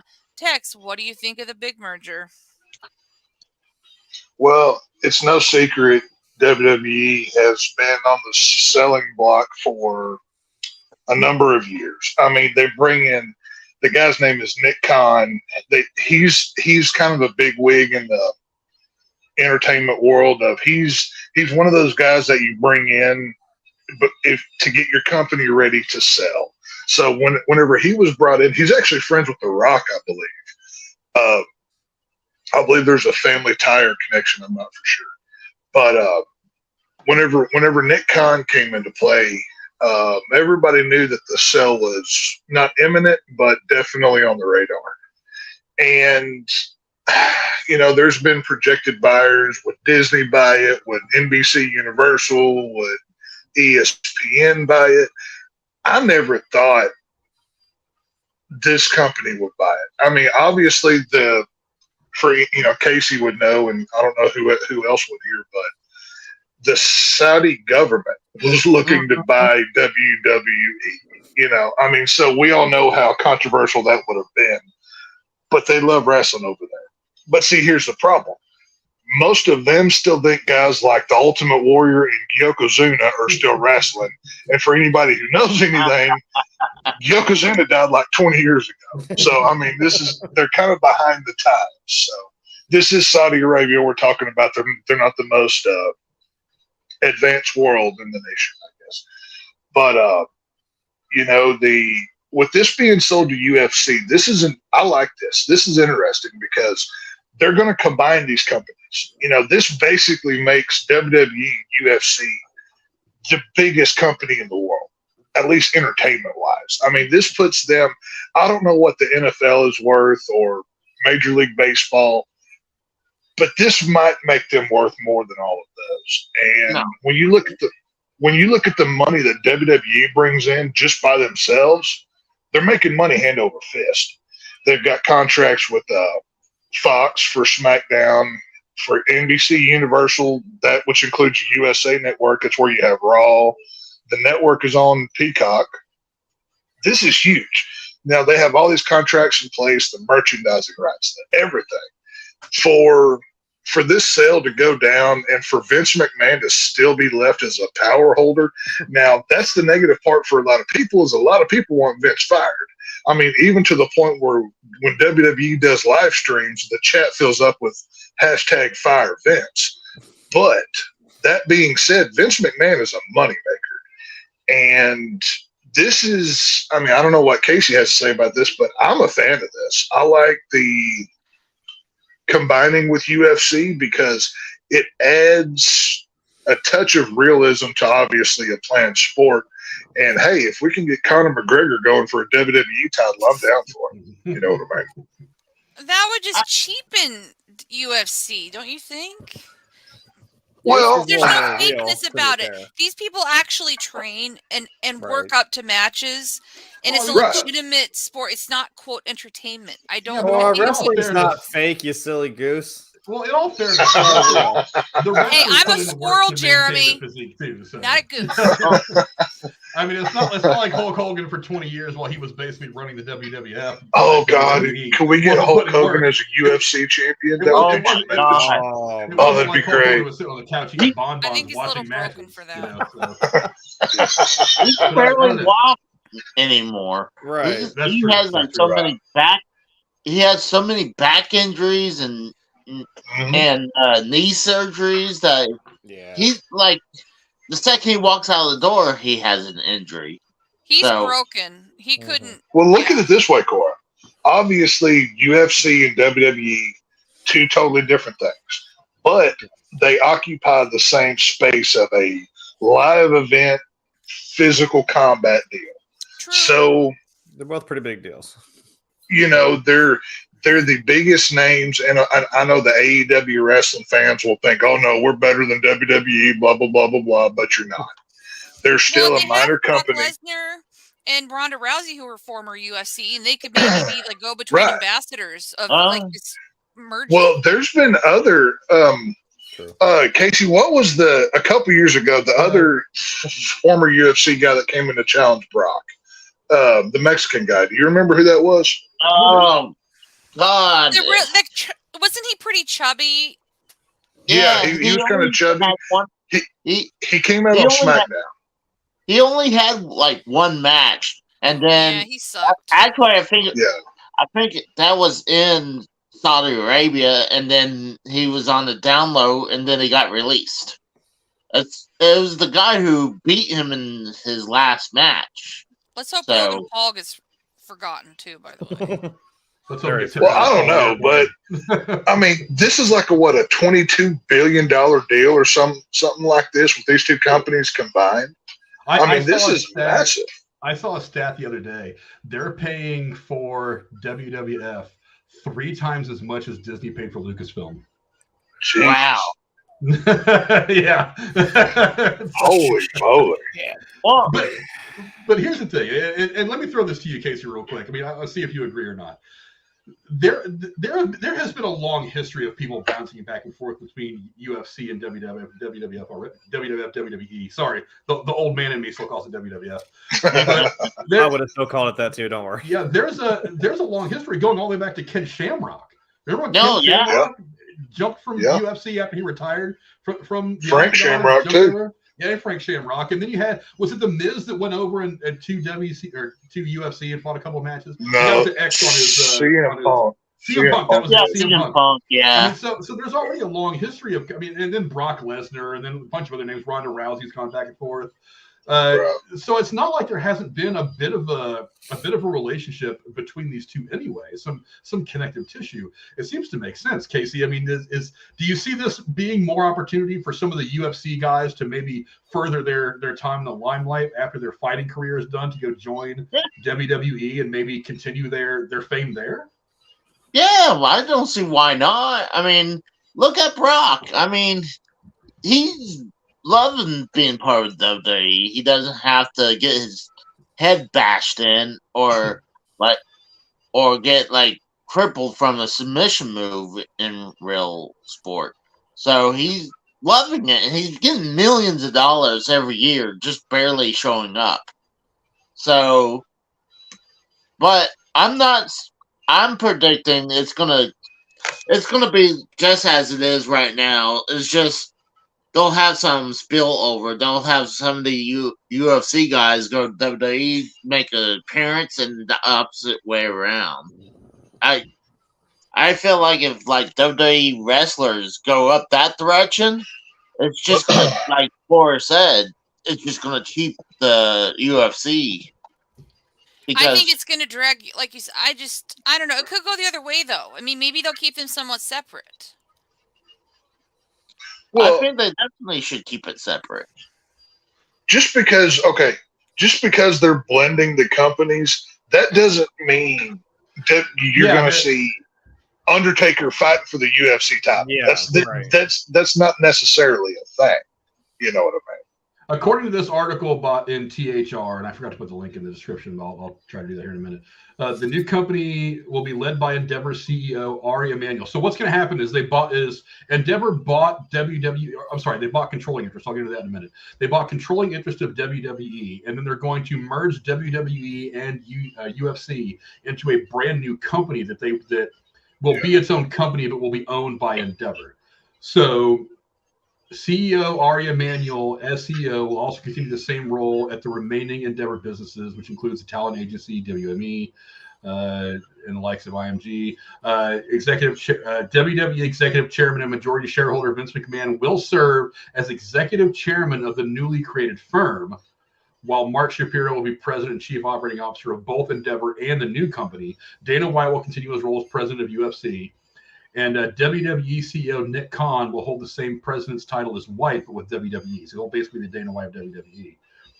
There will be a new board of directors, and the new of the new firm will consist of 11 members who will be appointed at a later date. 6 will be named by Endeavor, and 5 will be designated by WWE. So, but the important thing to remember here is they've said that while Vince is going to be around, that he is not going to be a part of the creative, that he is only going to be a business guy, and that the creative aspects of WWE, he will have absolutely no input into that. I don't know, Cora. I mean, you guys have bitched a lot about where a lot of the storylines have gone the last couple of years. Yeah. I've heard you guys ad nauseum talk about it. You, Drew, Cronin, so many people have kind of bitched about this.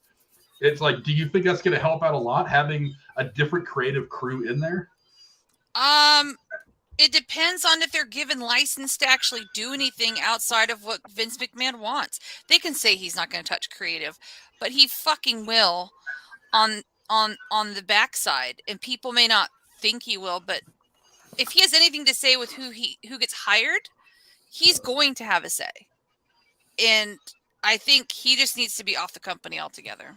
Until he's gone, I'm not going to be a fan again. Well, I mean, there's an idea, and Jeremy, let me know if I'm wrong on this. There's this thing called institutional memory. I mean, when you buy a company, you want to have some people around that were there prior to your purchasing of it. They can kind of help keep the company running while you kind of put it in the position that you want to be in. I hear you, but aren't there plenty of other people for that? Oh, there could be. I mean, does Vince's kids want to hang around? I mean, it seemed like Shane was on his way out in WrestleMania, from what I heard. I don't know if Stephanie wants to move on to do something else. Well, he was on his way out because his knee blew out sideways. That knee blew outside. But I mean, I don't know. Jeremy, what do you think? I mean, I know me and you have kind of been lapsed wrestling fans. I've tried to watch it more and more the last couple of years as I've gotten involved with people like Casey and Tex and a lot of the big wrestling fans in this community. But I mean, as a lapsed wrestling fan, what do you want to see the WWE build up into that might bring you back to it as a more casual fan? Well, so that's the thing, is like I went from, growing up watching, stuff like that. Like, unfortunately, my boy, The Undertaker, is now retired, I guess, officially. So I kind of allegedly my father. I wish he was. That's great. I unironically bought that pop figure. Okay, it was sweet. It was him coming out of the coffin. I mean, come on, how cool is that? Because then I went to like UFC. I mean, and also if anyone knows, I did martial arts too, and I can't believe I'm going to say my younger years, but you know what I mean. When I was a young lad. Yeah, whatever. AJ, the age only goes one way. You're not sharing that time stone with us. All right. Right. Well, I've only got one, and it's got a limited capacity. And it's made of that sounds like a pin particle. It's made out of a Texas flag, and it can't leave the state of Texas. Or this is true. If it leaves my possession, it dies. It's like it's one of those things. I'm sorry. It's like the Holy Grail. Well, I got a question for you. It's a big step. I got a couple questions for you guys because of this. We've talked about this. Do you think they're going to revert from the WWE back to the pay-per-views, or you think they're going to stay with the network? What I thought about. Yeah, I was going to say, because they can't do that. How many years have they conditioned WWE fans to be like, okay, for $9.99 a month or whatever the cost may be, you get all of the pay-per-views for free, as long as you pay that $9.99 a month for the network. And then, of course, the network went to Peacock, which was a horrible mistake. But even on Peacock, you could pay $4.99 a month and still get the pay-per-views with commercials. So people are not going to go back to paying $60 to $70 for a crappy wrestling show when you used to get it for free. Your audience has been primed and conditioned for long enough now. They're not going to go back. I don't see them doing this. There's no way. Well, it's not like we pay for it anyway. I think Peacock still has it for at least 2.5 to 3 years left on that deal. I believe the contract the last I heard, it was like 2025 was when Peacock had it till, but I could be wrong about that. I'm not sure. But obviously, I mean, we know UFC has deals with ESPN Plus and, all of their streaming service things. And I mean, is this going to be a deal where if you've got the ESPN Plus subscription, you get the Royal Rumble and WrestleMania? Is this going to be on an ESPN channel? Once I don't know when the Fox contract is up for SmackDown, but does SmackDown move to ESPN too, or whatever? I mean, these are all real questions and concerns. I mean, SmackDown is on a free channel. It's on Fox. That's why it gets 2 million people. Raw gets maybe 1 million, 1.25 million on a good night. So if you take SmackDown off of free television and put it on a paid channel, does it get the same numbers as Raw? I mean, they got to be real careful about how they handle this. I mean, financially, it makes sense. I mean, you just took WWE from an individual company to probably the most expensive and the most valuable entertainment company in the world that rivals a lot of other things, excluding like Disney Studios or whatever. But yeah, I mean, there's a lot of balls that have yet to fall here. Well, that's licensing stuff though. That's off in the future. Right. Like mostly right now, one of the things I wonder is what is one going to feed off of from the other? Because there are things that UFC does very well that WWE doesn't, and vice versa. There are things that WWE does very well that UFC doesn't. Personally, I think that, and John Campia mentioned earlier that he'd like to see UFC kind of take some of the pageantry that WWE is kind of been very good at. Because I remember back in, like, here's how long since I've been to a wrestling, since I've been to any wrestling event. Last time I went to a wrestling event, they were still just walking out between the curtains. There wasn't like the whole LED screen, the whole big display. There wasn't all that. Whereas in UFC, that's kind of still what they're doing. They're just walking out from the tunnel going down the match. Yeah. So I mean, so the pageantry of it all is something that the UFC I think could benefit from. What are some of the things that the UFC does well that you think, and I'll start with you, Tex, that you think the WWF could say, now that we're under the same umbrella, we're going to take some of those things to make our brand better? Because you can't deny that the UFC has grown very, very big, very, very fast. Because it was only 10 or 12 years ago that they were still just called it was basically just a sanctioned bar fight, and then it became these guys getting into mixed martial arts, and then UFC became what it is. That's what I thought was cool. I jumped from one to the other. What can the WWE take from UFC that's going to make them better? One thing that I've always appreciated about the UFC is, and oddly enough, they stole this from WWF back in the 90s, but the attitude of the people in the ring. I mean, it wasn't so PG. It wasn't whenever, you have wrestler A talking to wrestler B. He didn't say, I'm going to beat the crap out of you come Friday night. You have Conor McGregor getting up on stage, and he's not censoring his language when he's talking to the guy that he's about to fight. He's going to go out there and say, oh, I'm going to take your mother out on Saturday, and I'm not going to call her on Sunday morning. What do you think about that? Or something like that. I'm sure they say that G-rated too. Right. That's what I'm saying. I mean, so, some of the things that, I mean, realistically, if you look at, both companies have already stole from one another. You see more personality in UFC fighters now, whereas on the wrestling side, we now have post pay-per-view, media scrums. You get weigh-ins for matches now, so they've both stolen from one another. But go ahead. Sorry, I was going to bring up the thing about weigh-ins for WWE is pointless. They did that for WrestleMania this year between Brock Lesnar and Omos, and it didn't matter about the weigh-in. It was stupid. It was just something to get them to the match at WrestleMania. Well, not just that, but the one thing I really want them to take from UFC is make the event special. The way WWE is now, you have so many pay-per-views like a Backlash or just fill in the blank random pay-per-view show that's basically a glorified Monday Night Raw. Whereas when a lot of times when you watch a UFC card, they're special. You know, people are willing to pay $70 or whatever for a UFC card, whereas nobody's going to do it for a WWE event. Yeah, so, huh?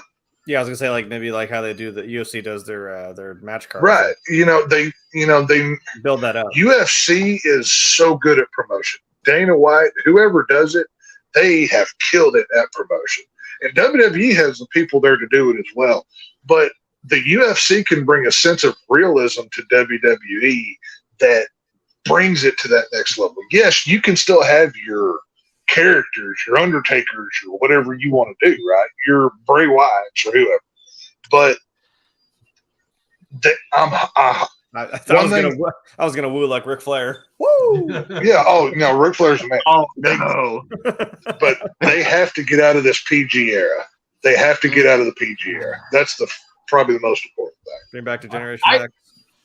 Yeah. I think when they're on the network, it's TV 14, but because it's behind the paywall, then when it's on TV, and like you had to make it PG-13 or PG. What wherever. if they started their own streaming service? I did think about this the other day too. What if they had their own streaming service? And yes, I know they had WWE Network before, but go back to a paywall streaming service where they can say and do whatever they want. So if they want to have WWE wrestlers going out there and cursing and doing all left and right, whatever, they don't hold them back. Well, I mean, like you said, they can't really do that until they're done with the licensing deal with Peacock, which, what do you say, 2025 or something like that? I believe it is. Yeah. But if you think about it, that's actually right about the time, because it would take that long to get the legal and logistical stuff of getting your own streaming service back up anyway. So that's something they could potentially do. I don't know if that's their priority, though, because remember, it's worked out great for Sony not having their own streaming service, because a lot of people were getting on Sony. They're like, why don't you have your own streaming service so you can put up, their Spider-Man movies and blah, blah, blah, and your Sonic and all the stuff that you've made. And they're like, why? Disney's doing their own streaming, and Amazon, their own streaming, Apple, everybody in their damn. I mean, 10 minutes from now, I could have my own streaming service. And they're like, why spend billions of dollars putting together a streaming service when we're already making licensing deals with Hulu? They're like, we don't really need to put that much money into this. I'm gonna say The Last of Us is a Sony exclusive. It's a PlayStation exclusive game. They could have done that, but they're like, nah, here, HBO, you take it. You know what I mean? Like, you can't tell me they're not making money from HBO by licensing that. That's what I'm saying. Like, they were like, well, here, I'll just and the merch, and you're getting, and if you are going to release a third game at some point, that's what I'm saying. So, I mean, the marketing to me is the big thing, and UFC has done a better marketing than WWE lately, because UFC has been growing like a damn cordyceps virus in the brain of an infected person for the last 10 years. So, and it seems like wrestling's gone through a bit of an identity crisis the last 10 years or so. The irony of that statement. Yeah. So well, it's not an identity crisis. It's losing its audience crisis is what they're really going through. Well, they haven't been able to reinvent themselves for a while. It's like, because they went from the golden era of wrestling that I watched into the Attitude Era. I kind of stopped watching the Attitude Era because I was getting into my teenage years, and I found women in pot, and then so they went to the Attitude Era. Then it's like you went from the Attitude Era into whatever the hell was after that, then whatever the hell was after that. So it's always kind of reinvented itself. I don't think WWE has really reinvented itself for a while. And I think that's one of the things that's been holding them back. Is I think Vince has kind of become like what Al Davis was to the Raiders for years. Well, I after think the attitude and the entertainment aspect of it all has kind of run past him, and his ideas are now a little too old-fashioned. And that's one of the reasons why, other than the fact that he's kind of been acting like a douchebag lately, he's got all of his legal problems. I think that's one of the reasons why I've been saying it's been time for him to step aside and let somebody else take over, whether it's Triple H or whether it's Stephanie or whether it's somebody else, because you need somebody with fresher ideas in there to move into the future and kind of give the WWE a different dimension. And I think that partnering with UFC is one of the things that could help facilitate that, because it wasn't happening on its own. I mean, even when he stepped down, when all these allegations came out, it didn't seem like Stephanie was doing much to move things forward. It didn't seem like Triple H was doing much to move things forward. Well, they were kind of stagnant in a holding pattern. It wasn't doing the product any good. That's the problem. Go ahead, Casey. Sorry. I was going to say, I don't know about that. I think sometimes, a lot of times, SmackDown's been pretty good. Raw would suck, but probably a lot of times is that third hour. It drags too long. I mean, 3 hours is too much every Monday night. It's just too much. It's I mean, they still the idea of putting a bunch of commercials from Raw to WrestleMania. It's ridiculous. But oh my god, that night too was horrible. Like going into the Roman Reigns or after the let's see, Roman Reigns match was right after Hell in the Cell, right? Isn't that how it broke down? Is that or maybe the Miz with Snoop Dogg? I don't know, but either way, but there was like a solid 25 minutes of commercial during a pay-per-view. It was painful. It was like, seriously, what are we doing here? But the big one thing I would love to see, because I mean, we've seen Stephanie try to take over, but Stephanie McMahon is not good. She's worse than Vince. Stephanie McMahon is one of these woke SJW types. But at least she's the one actually harassing and having affairs with the employees. I'll say that. Well, not as far as we know, though. Of course, she could be doing it the other way. I'm just saying. Yeah, but she got really behind. Let's see, what was it called? The Women's Revolution. Isn't that what it was, Casey? Yeah.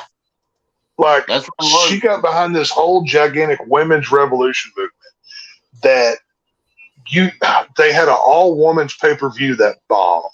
You were getting women were the focus, and it drove a lot of the audience away. And now Triple H, he's not my favorite booker. He's more of this indie kind of flippy dippy work rate kind of guy that wants, instead of like the Hulk Hogan's and the bigger dudes, it's the tiny guys that are really good at gymnastics routine. That's what a lot of times Triple H likes to book. And I find that stuff obnoxious, and it makes me angry. So you didn't like his original NXT before Vince ruined it? I did not. No. Okay. I was all right. I didn't really enjoy his NXT until Karrion Kross came around with Scarlett Bordeaux. Oh, we lost Frank. We'll go on. But no, I mean, Triple H, he's, to a lot of modern wrestling fans, he's kind of the savior. And I mean, Casey knows. To me, he is. I mean, Casey knows my interest in wrestling has really dropped off. I mean, I'm completely burnt out on it. I mean, I got into it for WrestleMania. I'm not going to pay attention again until SummerSlam. But that's just me. Oh, you know what I mean? Well, you definitely didn't miss anything for Monday. It was really. I did see Brock Lesnar go out and destroy Cody Rhodes, and that made me happy because I love me some Brock Lesnar. He can do no wrong in my eyes. Yeah, he turned monster heel, but I feel Triple H was doing good, but you can only do so much. Like, yeah, he had the company for since SummerSlam. So yeah, he had about 6 months, but he should have a full restart after WrestleMania, so you could refresh and restart the fresh feuds. Well, you know, with this deal going through with Endeavor, I'm curious to see how much, if anything, actually changes on screen. Because this may be just one of those deals where it's just status quo on the television side, but all the changes are behind the camera. They're in the office. They're in the whatever, right? So, I don't know. I mean, like I said, I don't watch weekly. I don't watch Monday Night Raw for 3 hours. I mean, for those who haven't watched, you know, the wrestling content we've done on Casey's channel, I'm more of a casual wrestling fan these days. I keep up with 2 or 3 of the guys and girls that I like, and I keep up with them on Twitter, and I go back and watch clips. I don't sit and watch a whole wrestling show. I can't do that anymore. I find it boring. So Casey's more hardcore on that side than I am. Well, I'm not as hardcore as I used to be. I mean, I dropped watching. Like, shoot, I don't watch AEW as often, and I can't watch AEW. AEW sucks. I hate that stuff. That stuff is horrible. But if it's Raw or SmackDown, a lot of times I'll just take advantage of the DVR Like, I'll wait for a while, and then, hey, I can fast forward through the boring bullshit, and then, oh, here's something looks cool, watch it, and then fast forward again. Right. So I'm almost in the same boat. But I think Triple H is trying, but it doesn't help when you're being handcuffed when Vince looks like Vince is sneaking himself back into creative. Vince McMahon will be involved in creative one way or another.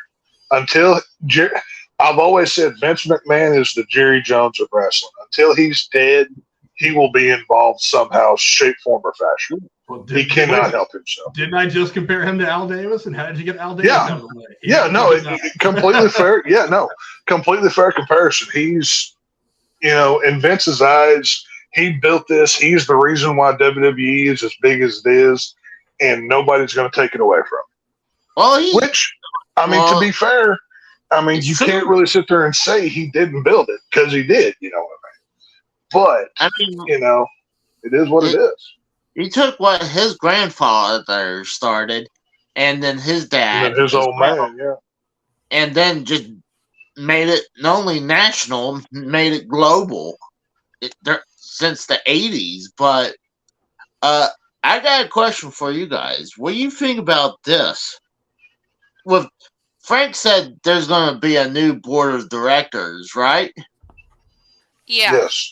5 from one organization and some from another. So let's say this happens again with Vince. The whole scandal thing again blows up again.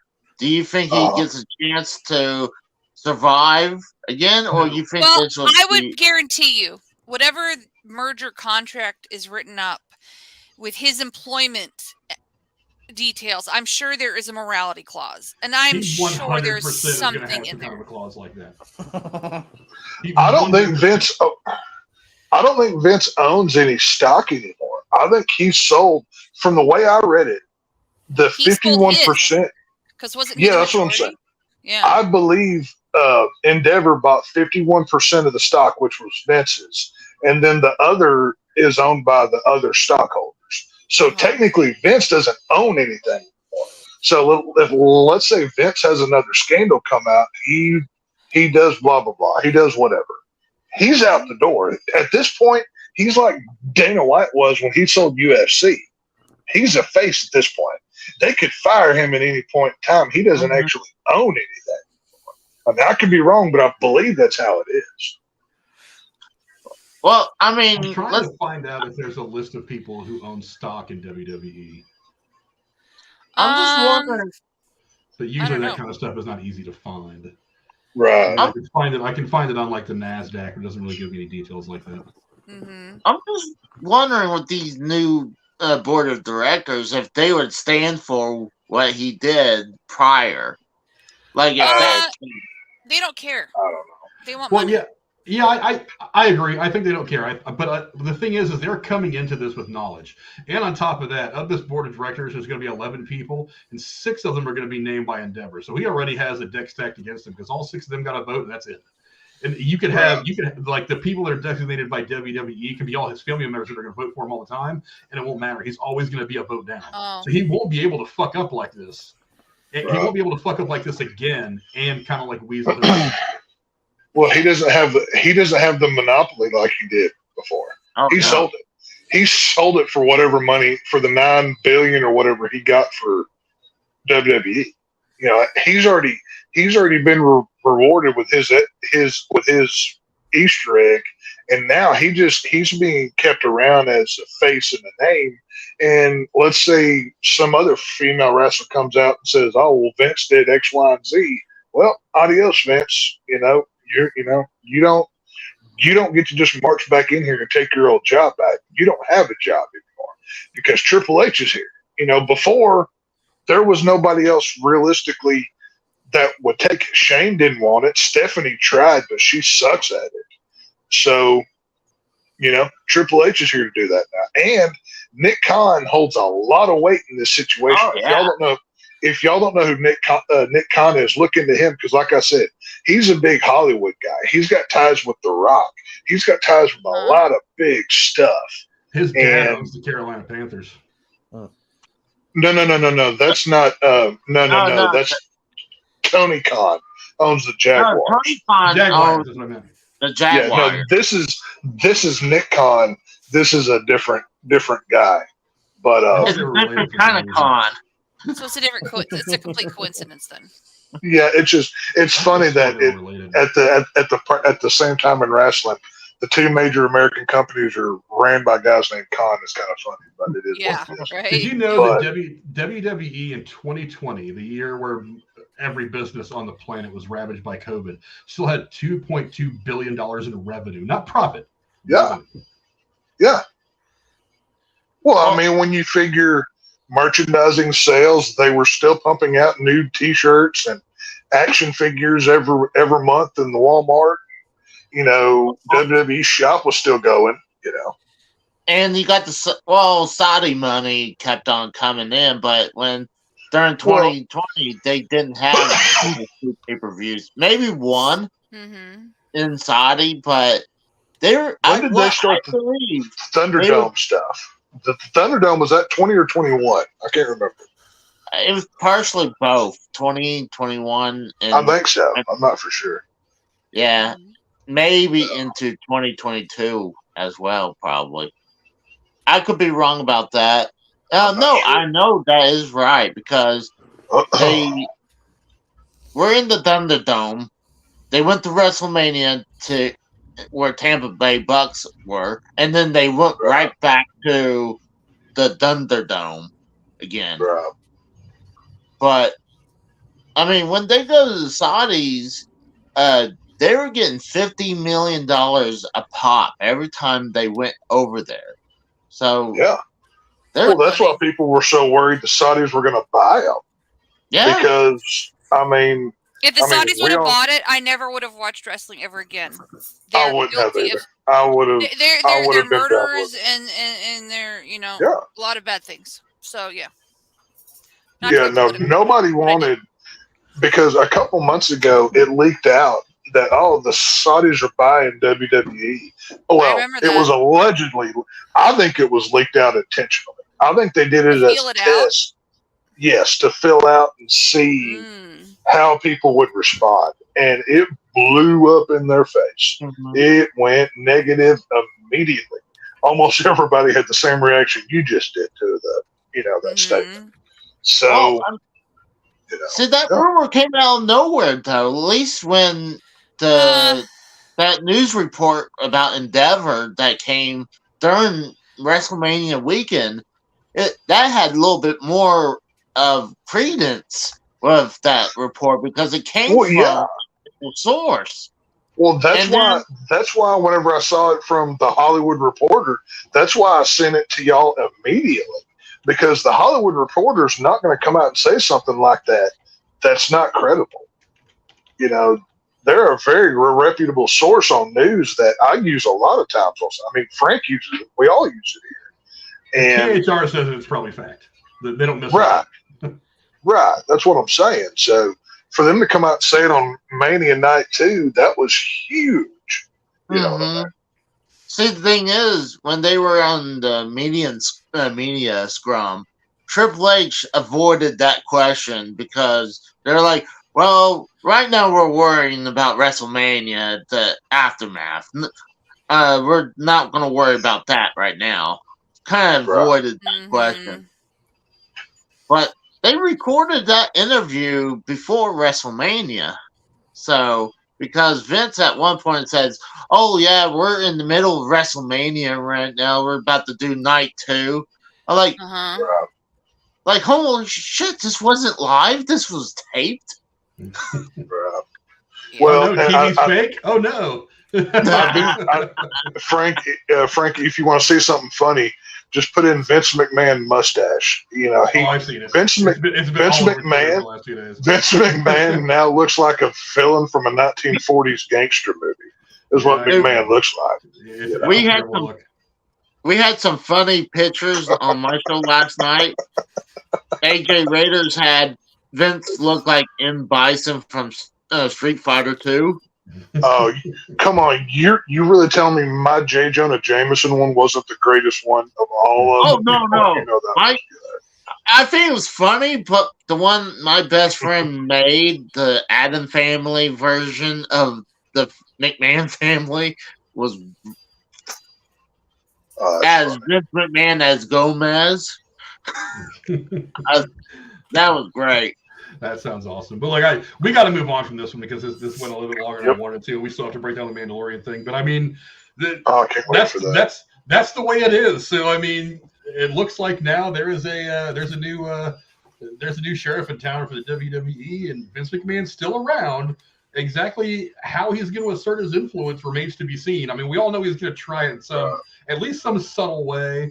I think he's too much of an egotistical person not to, but you know, it is what it is now. It's like now they are officially owned, at least the majority of them anyway, 51% by Endeavor, which is the co-owner of Professional Bull Riders and UFC. So again, there's a lot of positives that can come from this. There's a lot of questions still. I'm not really sure where it goes now. I think overall this could be a positive. But I think the really hardcore old school wrestling fans, they're going to have some trouble climatizing to what's going to happen. So some of the new things are going to happen over time. But I don't know. Mostly I think it's going to be a positive thing, but we're going to have to see. But go down in the comments below. Let us know what you guys think. Endeavor has bought controlling interest in the WWE, and they are going to be merging it with the UFC to create one super powerhouse sports entertainment company. Let us know if you guys are going to keep watching down in the comments below. Appreciate it very much. Casey, you going to be sticking around for the Mandalorian talk, or have you watched the show at all? I need to watch season 3. I've been slacking. I did enjoy season 1 and 2, so no. Get ready for a roller coaster ride. It's something. I just wanted to. I don't want to get spoiled, so I appreciate you having me on for this part. So. Well, the episode kind of spoiled all on its own, like the way milk spoils when you leave it out in the backyard. Hang on, wait. Since we had Casey, hang on, Cora. Since we had Casey on, does this count as a charitable act? Can I call my probation officer and say I did a good deed? You can actually put it on your taxes, Tex. You just got $50 off your taxes. Look at that. I'll be done. That works out. I'll just say I'll sleep better tonight because I did something for someone less fortunate than me. Oh, we're doing the charity stream already? Oh, shit. But Casey, before you go, shout out your channel real quick. I think that's only fair. Yeah. Oh, I appreciate that. I wasn't gonna do that, but follow me on Casey is Raw, Gaming and Wrestling. We do our shows on Wednesday and Friday, and I do gameplay and sorts of other sorts. So that's pretty much it. So thanks for you guys having me on, and I'll see you guys around next time. We'll see you later, Casey. Thanks for coming on, hanging out, and being one of those wrestling voices that can help us make sense of all the madness. See you guys. Have a good night. Later, buddy. Don't forget that Casey is down in the description below underneath the gamers section, along with Drew and some other people. Jeremy's down there. I think 10 Septem's down there now as well. If I haven't gotten her in there, I need to. I think I put it in there. I'm not sure. But there's some gamers down there in the description. Go check out those as well. Help support those channels. Lady Cora, what's the last topic we're going to be going into tonight? Well, you mentioned it just a moment ago. The Disney Plus juggernaut, The Mandalorian, has been suffering from lower than normal ratings and viewership this season. And this week gave us a 6th episode, which has been derided by almost everyone who watched it. Being compared to an SNL skit, the latest offering gave us cameos from Jack Black, Lizzo, and acting legend Christopher Lloyd. Jeremy, what did you think of the latest episode of The Mandalorian? My popcorn is ready. Oh, you had to pick me first, didn't you? Oh, I did. Yes, you did, Eeyore. Yes, you did. It was either you or Tex. I knew I was going to give a Tex for the wrestling thing, so I was like, this is going to be excellent. I love it. And he picked that screenshot, too. Okay. Rage. Let the hate flow through you. Hey, that guy's gone. He's long. Well, he's not back yet. Somehow he'll return. Like they cloned him. He's around somewhere. They cloned him. He'll pop up. Yeah, like 30 years from now, he'll come back up. Okay, I kind of agree with the SNL thing. It's like it's a little distracting when this is the guest star special episode with like there you go. You got Lizzo, Jack Black, and the ever wonderful Christopher Lloyd was also in it. That's great. Okay, and I was gonna kind of play devil's advocate on Frank's post. I'm like, look, if you got the chance to canonically be a part of Star Wars, something that's that big, would you say no? No, I wouldn't. No. Even if I was trash compactor guy number 14 over here, I'd be like, oh yeah, I'm gonna press that button. Just for one appearance? Yeah, it's Disney. It's Star Wars. I'm like, yeah. You don't do this for the paycheck. You do this to be a part of Star Wars. I would do it just to be a part of Star Wars. I'd wear the helmet like Daniel Craig and be like, yeah, that was totally me. That was me. You know what I mean? Which now he is canonically part of Star Wars as well. So I'd want to be a Wookiee. Make me a Wookiee. Right. It's a little distracting. I'm like, whatever. I don't care. They're king and queen or whatever of this other planet. The thing to me that it felt like was I was like, wait, what? I actually had to stop and be like, wait, what are we doing? I kind of forgot what we're doing here because this feels like again, to bring in the gaming aspect of it. I said this felt like a low level like dialogue fetch quest of a video game, like a side quest you do it's like, here, go do this, find out this. You got to talk to them. You got to do this now for us. You got to do this, and we'll get you into here so you can do this. And I'm like, oh, so the point was we're trying to talk to these kind of mercenary band of Mandalorians over here. But we gotta do this weird little fetch quest over here, and then I'm like, wait, so what's the motivation here of Christopher Lloyd's character? I mean, I'm not gonna be mad watching this dude do a scene. It's Doc Brown. But my other distraction was I'm like, what? There are so many beats of this I'm gonna keep calling it a side quest that felt too much like iRobot. I'm like, oh look, the robots. There's one little incidence of robots doing things they're not supposed to be doing. Oh no. And even the comical, like, as funny as it was, because I love watching Din Djarin just like fucking kneecap a super battle droid as they walk by, and I'm like, that's the scene where Will Smith is like, okay, well, they shouldn't be able to hurt us. Bam, shoots the one in the face. I'm like, okay, it's weird that it happened twice. There's so many things that somebody saw that movie and was like, oh, that's a good idea for a Star Wars episode. Again, I don't know. I didn't really hate the whole Lizzo Jack Black thing. I was just kind of wondering again why Christopher Lloyd was doing what he was doing with these weird little nano bots or whatever the hell. Mm-hmm. I don't know. I was just like, why are we here and why are we doing this? This is just kind of weird. Just to have the last 5 minutes be the, I guess, main purpose. Maybe it's somehow good that those 5 minutes were worse than the rest of the show. Somehow this felt like how I play a video game. Maybe that's where I'm getting at with this. I'm like, I screw around and I do all this other crap just to go do the experience and do this other stuff. And I'm like, oh yeah, right, I had to do this. And real quick, boom, I run through like a main plot point of a story. Now we got to talk about this Darksaber thing. I was at the beginning of the show. If anyone saw my post, go follow me on Twitter. I had to. It's perfect. I had to have the GIF of Poe Dameron going like, somehow Palpatine returned. I'm like, okay. I wish I would have put Mando's helmet over his face, but I've been like, somehow Bo-Katan has the Darksaber now. Like, if you want to sum up the episode. Now, here's the thing is like, you did not think about with your own stupid technicality. And I can't take credit for this. Someone pointed this out on TikTok. The actual last true owner of the Darksaber was Anakin Skywalker. Mm-hmm. By your own. Now, with this so-called who cares about the rules about how the Darksaber works, if we're doing technicalities, then it would be Anakin Skywalker. And guess what? Now you can't ever get it back because, this is after Return of the Jedi. He's kind of long gone. Because Darth Maul owned it, and Sidious fought him in a battle and defeated him, but he didn't claim the Darksaber, so it didn't count, but I guess it kind of did. So by your own logic, when he yeeted him off the Death Star, that means Anakin defeated him. He didn't claim the saber, but I guess that means now he has it technically, and now he's dead. So anyone past that point is now not actually an owner of the Darksaber. What are we doing here? We're just like, oh, well, he kind of got his ass kicked by this weird Wild Wild West spider droid thing, and it didn't take the saber. I'm like, well, no. And I'm like, how does that work that she took the saber and killed it with it? I'm like, you didn't have to do that. There was like a gun on the ground and the saber. And your little self-righteous ass took the saber and cut it in half. I'm like, okay, that's not you winning it. That's you utilizing the tools.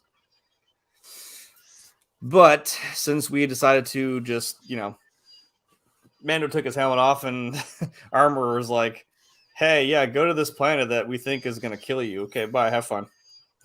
Hope we don't see him again. That'd be real awkward. Oh, shit, he's back.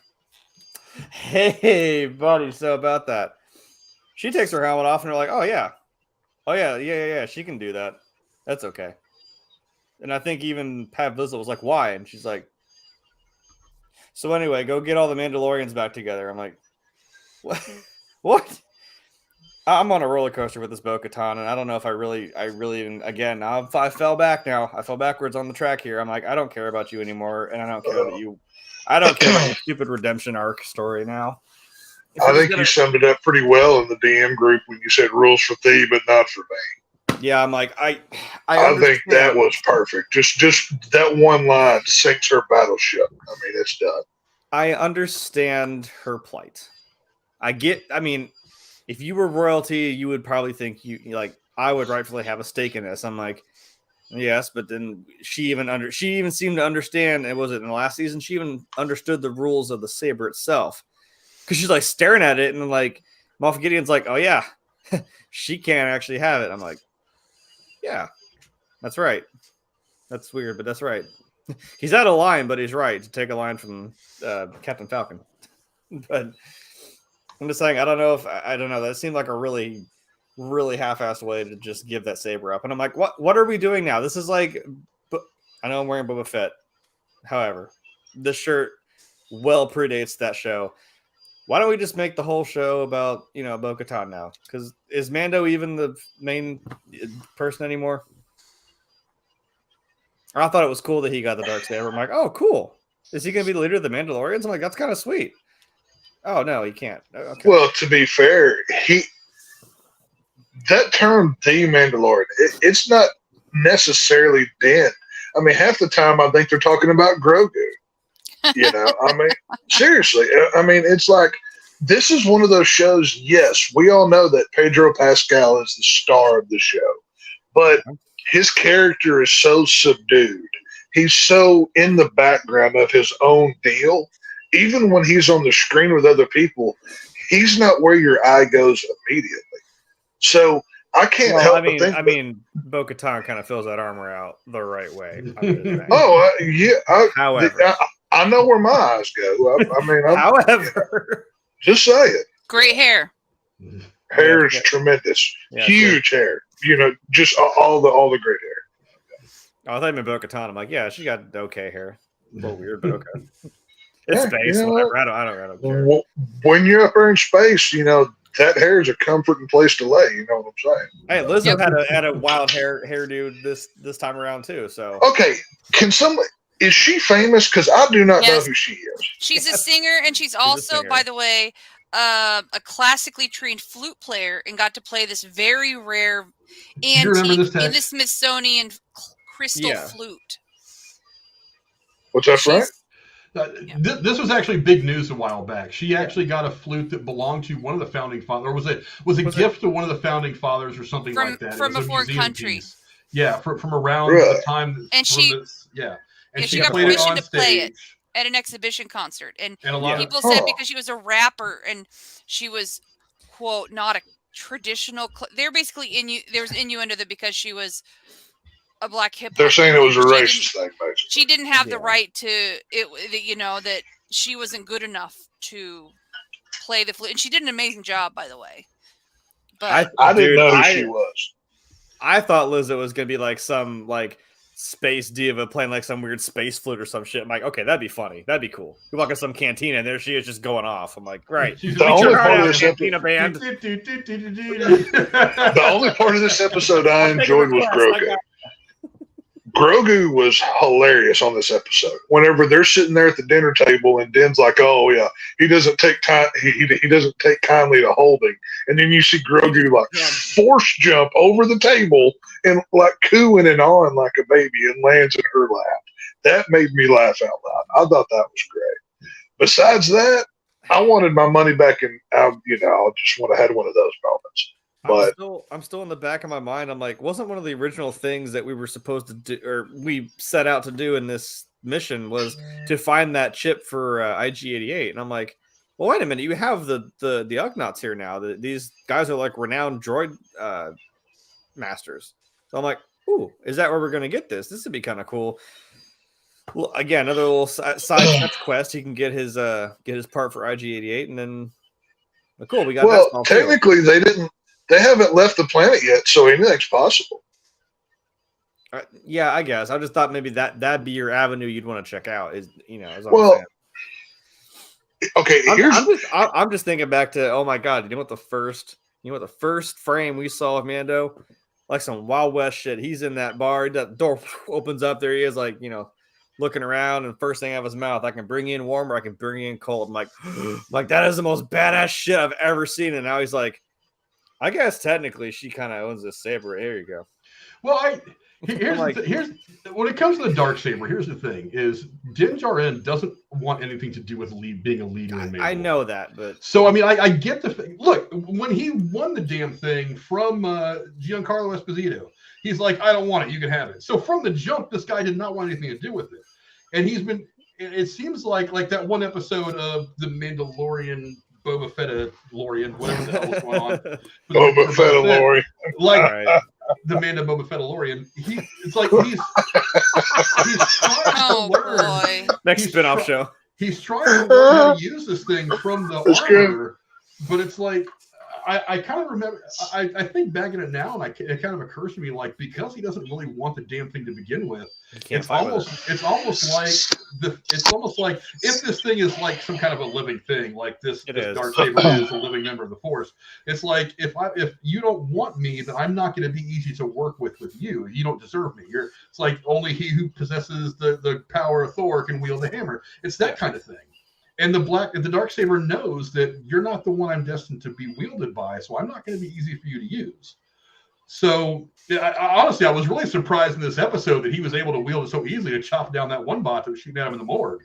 Well, I saw that too. I thought maybe, that was just one swing. Yeah. And I was like, well, that's easy enough. He wasn't trying to actually fight with it. So, I mean, I understand that it was going to get back to Bo-Katan at some point, because he didn't seem to want it in the first place. He hasn't even wielded it all that much since he got it, with the exception of that one episode of Boba Fett where he was working with him a lot. And then in the Living Waters of Mandalore, when he fought that one thing, that spidery thing, and then Bo-Katan had to come save him with it that he was talking about in this episode. It's like, I thought it was going to be like that guy said when she had his, like, the all Assassin's Creed blade to his neck. He's like, why don't you fight him then? I'm like, isn't that what we're going for here? That's what I thought we were leading up to. And I'm like, oh, she's going to turn around and then they're going to be like, turn it on. Like, because this entire season, after every episode I've said, I'm wondering what she's playing at. Because we know she wants to get that Darksaber back. We know that she feels like, and maybe technically is, the heir to the throne of Mandalore. That is her birthright and nobody else's. She's feeling a bit jaded and pissed. Even when she said, I think I'm going to abandon those plans, I'm like, are you though?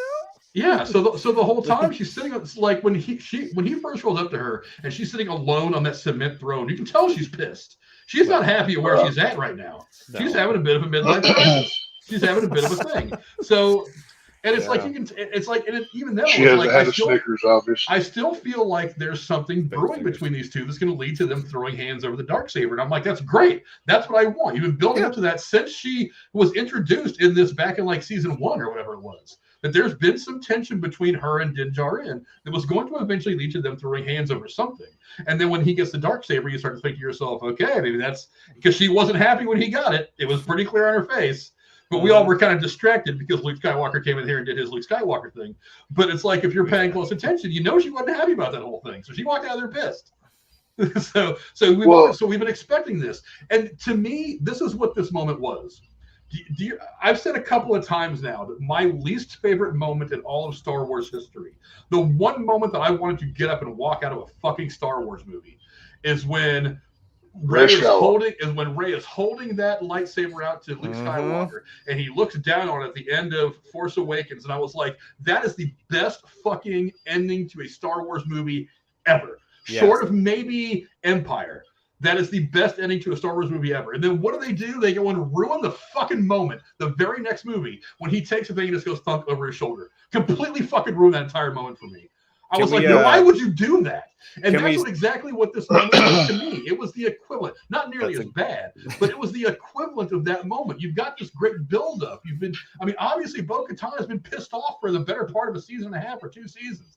That they've been building up between this, at least some kind of a stern conversation between her and Din Djarin about who's really going to lead Mandalore. And he's like, oh yeah, this guy technically beat me in chess when we were down in the cave, and she beat that guy to save me. So this sword is hers. Here you go. I don't want it anymore. And I'm like, really? All this fucking 18 months in real time of my life that I've been sitting here wringing my hands like, I wonder how this is going to go down. You want to see them throw hands. I can't wait until they fight each other. And he's like, oh, never mind. Here you go. And I'm like, ugh. Really? That is the biggest boner killer I have seen in Star Wars since Luke Skywalker thunks the fucking thing over his shoulder. Can we start using that as another... Unfortunately, these are both technically tied to Lucas now. There's nuking the fridge. Can we start saying tossing the saber? That's another. I'm just gonna blame Kathleen Kennedy because it feels right. So Kathleen Kennedy. It's easy to blame her, obviously. Yeah. She's on her way out the door here in a few months, for what we all understand. Well, she better be out the door already. So I can get away with easily blaming her for ruining another Star Wars thing. So. But I mean, let's be honest. I mean, obviously, go ahead. Obviously, this whole episode was, like Jeremy said, it felt like a side quest. It felt like, okay, well, we're trying to, reunite all the Mandalorians, but now you have to go find this robot that went wonky, and we're going to take up 35 minutes, and we're going to it's Jack Black because he's a celebrity, and then here's Doc Brown. Here's who doesn't love Doc Brown? I mean, it's bad. If you don't love Doc Brown, just go join Al Qaeda because that's where you belong. But it's a drive a DeLorean at a wall at 88 miles an hour. See what happens. Yeah, I will say though. There was only 2 enjoyable things about this episode. One of them was the fight between her and the other guy to take back the fleet. I thought that was good action. The other thing was, let's be honest, Christopher Lloyd kind of owns this fucking episode. Oh yeah. Now, Jeremy, we talked several months ago when the news broke that he was going to be in this show. We were like, what could he be? And I know you had some fun guesses as to what he could be. I kind of was hoping that he would be someone that was kind of reoccurring throughout the season. Maybe not a permanent guy, but he would just like him and Din Djarin would kind of run into each other every now and again. He might have some words of wisdom. Maybe he was an old school Mandalorian or something like that.